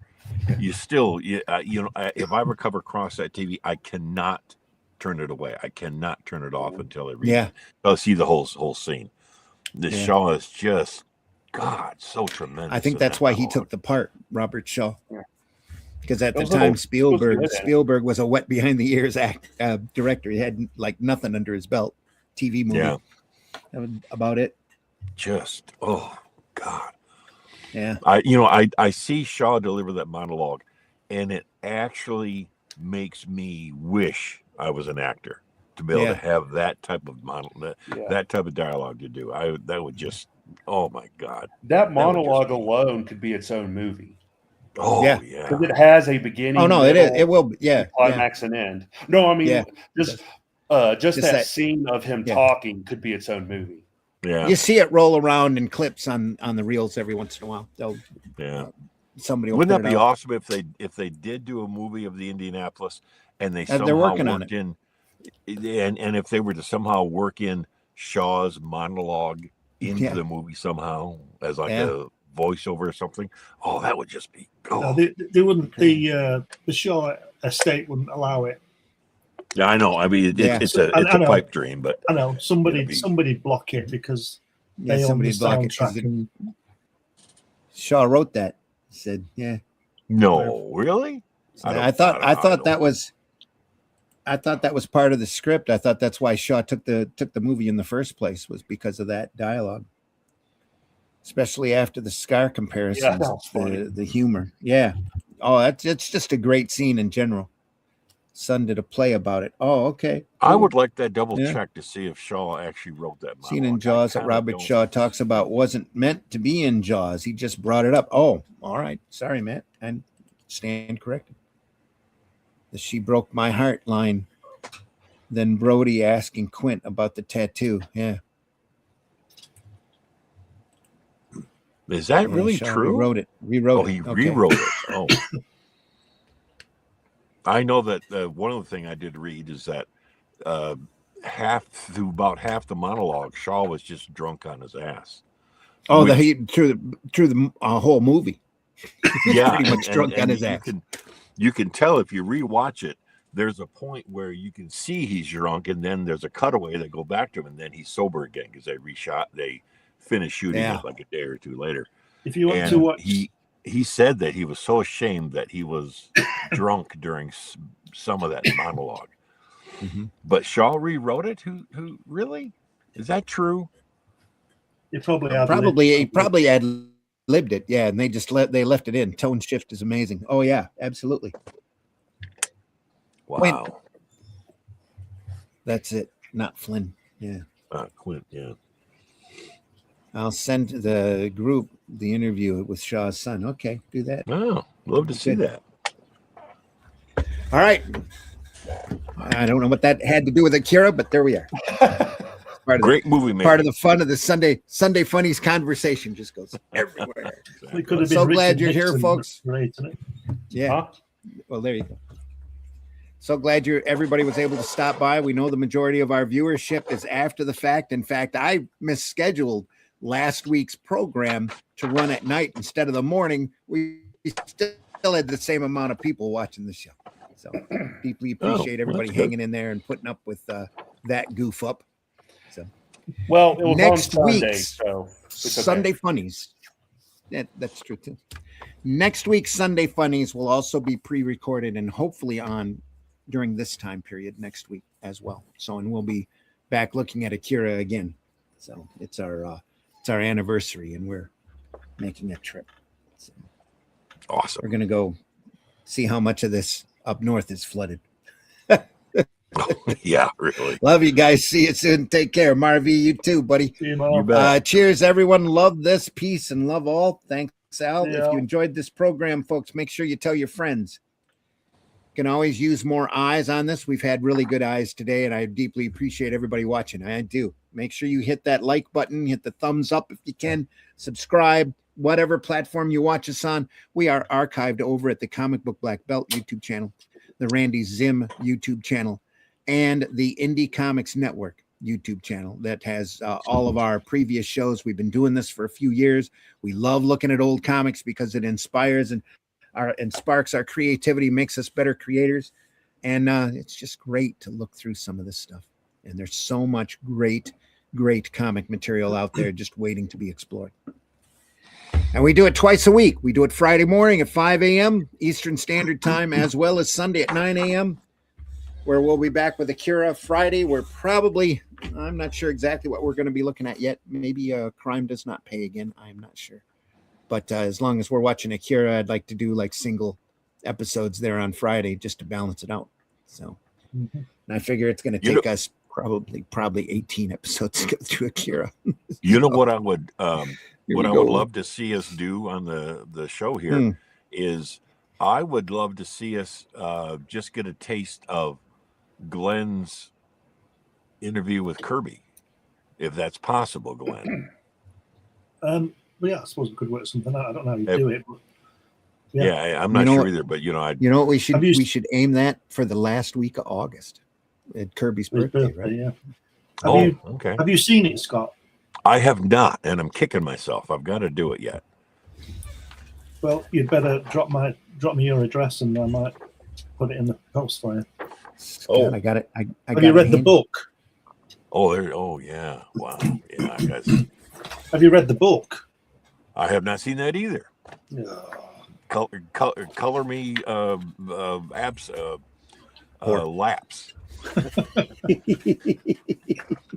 Yep. Scott, tell folks how they can find you. Usually on Facebook, and actually only on Facebook, and at various conventions when I show up. I'm going to be at the my local town, little south of me in Holland, has got a one-day show coming up, August 26th. I'll be there haunting the place, and I'm hoping I'll be in. I'll be at the Hall of Heroes convention at the end of May. May 30th. May 30th, right? Hall of Heroes. So May you 30th. can find me there, and but who knows? This is my twice in a row appearance on the show here. Who knows? Keep your fingers crossed. Keep your betting chips handy. And as always, my advice is quiet in the laboratory. Mitch, please tell folks how they can find you. You can find me at Linktree dash Celtic Cross Studios, where you can find basically every link that I have: socials, web comics, everything. The first Saturday of May, I will be at Borderlands Comics and Games for Free Comic Book Day. So if you're in the area, want some free comics, want some sketches by me and some other guys, hit me up there. And occasionally I go on hikes with Bigfoot, and we try to find Scott Rosema. There we are. Good luck. I'm not even guaranteeing that the video, that what you see here on the screen is me. So AI is amazing. Anyway, he's huge. Glenn, please. It's huge, absolutely huge. Yeah, Glenn, please tell folks how they can find you. You can find me on Randy's show on Friday and Sunday with lots of crazy people. We have a good time, even though we don't talk about what we're looking at. That's part of the good time, though. There we are. Listen. I mean, we can't show, scenes from 2001 and The Shining, but we can talk about it while we're looking at some fantastic artwork. So what's the problem? But you can find me on Amazon. I've got 12 books on there, science fiction books, or Kennedy assassination, whatever you want to do, kid books, all sorts of things. I'm also on My Comic with Hatch, my character. Yes, Hatch. And there's lots of artwork in there, like that. Full color paintings. Oh, that's beautiful. All done. Thank you. All done on artboard. No computers in sight apart from scanning them to make a book. Yeah. So just go to Amazon, put my name in Google, and something will appear. Sweet. If it's bad, it wasn't me. If it's good, great.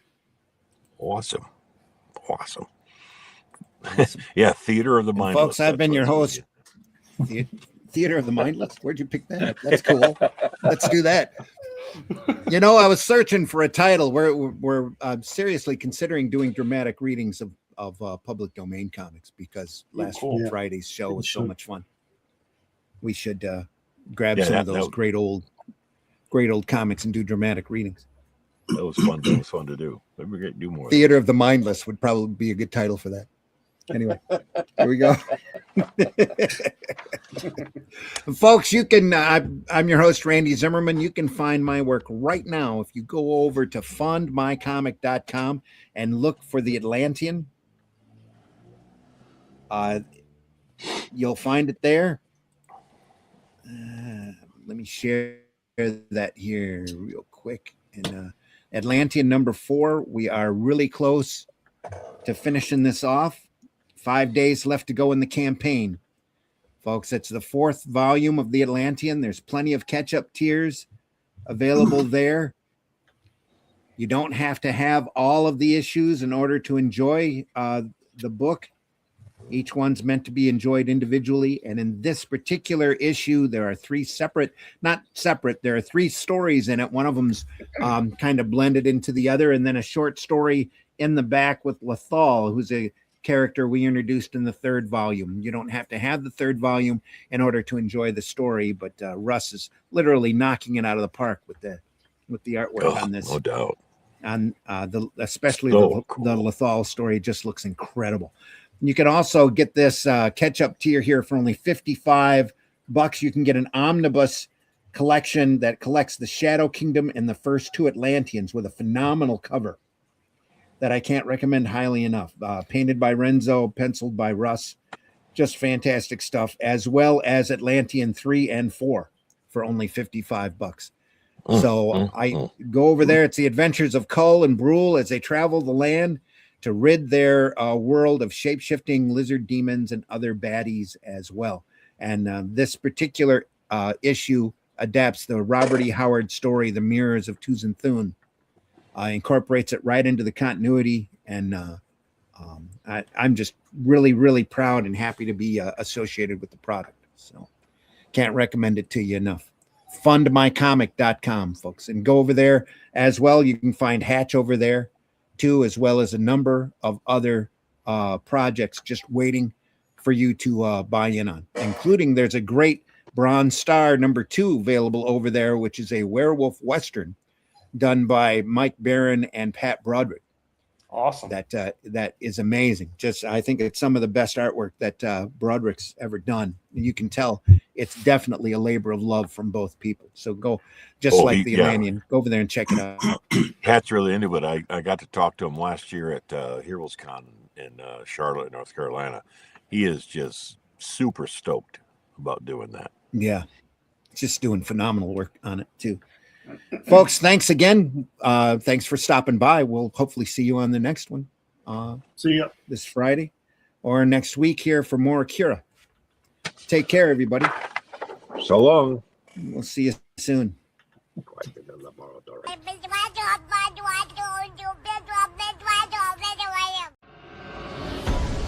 In the time before Atlantis sank, when the lands of this world were savage and untamed, one man would claim his destiny, seizing his place as a king. After defending his throne and learning the devastating truth of the Serpent Kingdom and its deadly cults, King Kull and his right hand Brule the Spear Slayer make a solemn vow to hunt down and destroy the hidden empire of these serpent demons. These are the tales of those journeys. This is the Atlantean. Tales inspired by the brilliance of Robert E. Howard, featuring his first barbarian characters as introduced in the pages of his classic tale, The Shadow Kingdom. Each volume contains beautifully painted covers and around 50 pages of original black and white art and story, featuring classic sword and sorcery adventures you don't want to miss. Join us on these epic adventures and sign up now for news with the email list at russleach.com. Bring your axe and prepare for battle.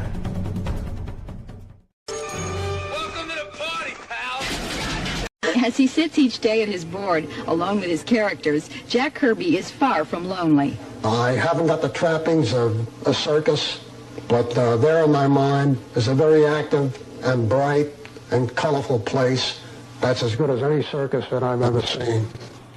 And I live with that, and I enjoy it immensely. Hi, y'all.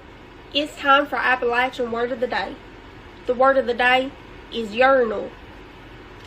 Now, honey, I don't know why you yelled at me like that, but guess what? You're in a lot of trouble right now. The reason I'm still alive is because I wear an invisible helmet. You can't see it, but it's always there.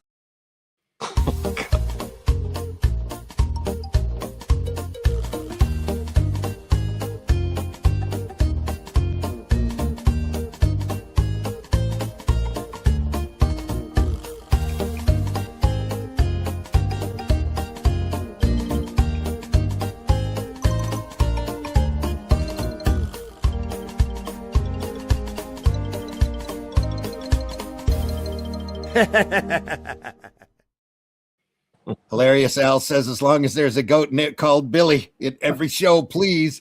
We're going to have to work on that, Al. Definitely going to have to work on that. He also says, Randy, how much has been done as a motion comic? It's awesome and super fucking cool. That was done by Pedro. If you watch Nerd Bacon at all, Pedro's been on our program, I think, 1 or 2 times, not very much. He's out of Panama. And yeah, he does phenomenal work. Is Nerd Bacon still going on? Nerd Bacon's available Thursdays. It's down to an hour format, and Thursdays from 9 to 10 Eastern Standard Time.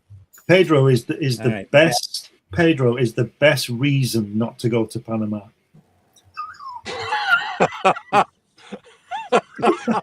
Unless you bring Martha Stewart with you. Anyway, there we go. Type of holes people prefer: donut holes or Hardy's new biscuit holes? B-hole. Yeah. The B-hole has it over the A-hole for sure. Why? What do you like about it? The A-hole seems kind of small. It's great. I just don't like the A-holes. B-holes are tasty and flavorful. The A-hole is nasty. A-hole tastes funny. I guess I'm just kind of a B-hole kind of guy. Introducing biscuit holes with icing.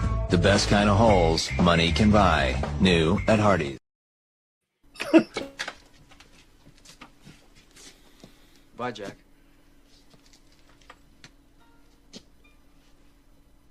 We really shook the pillars of heaven, didn't we, Wayne? No horseshit, Jack. No horseshit. Taste the biscuit. Taste the goodness of the biscuit.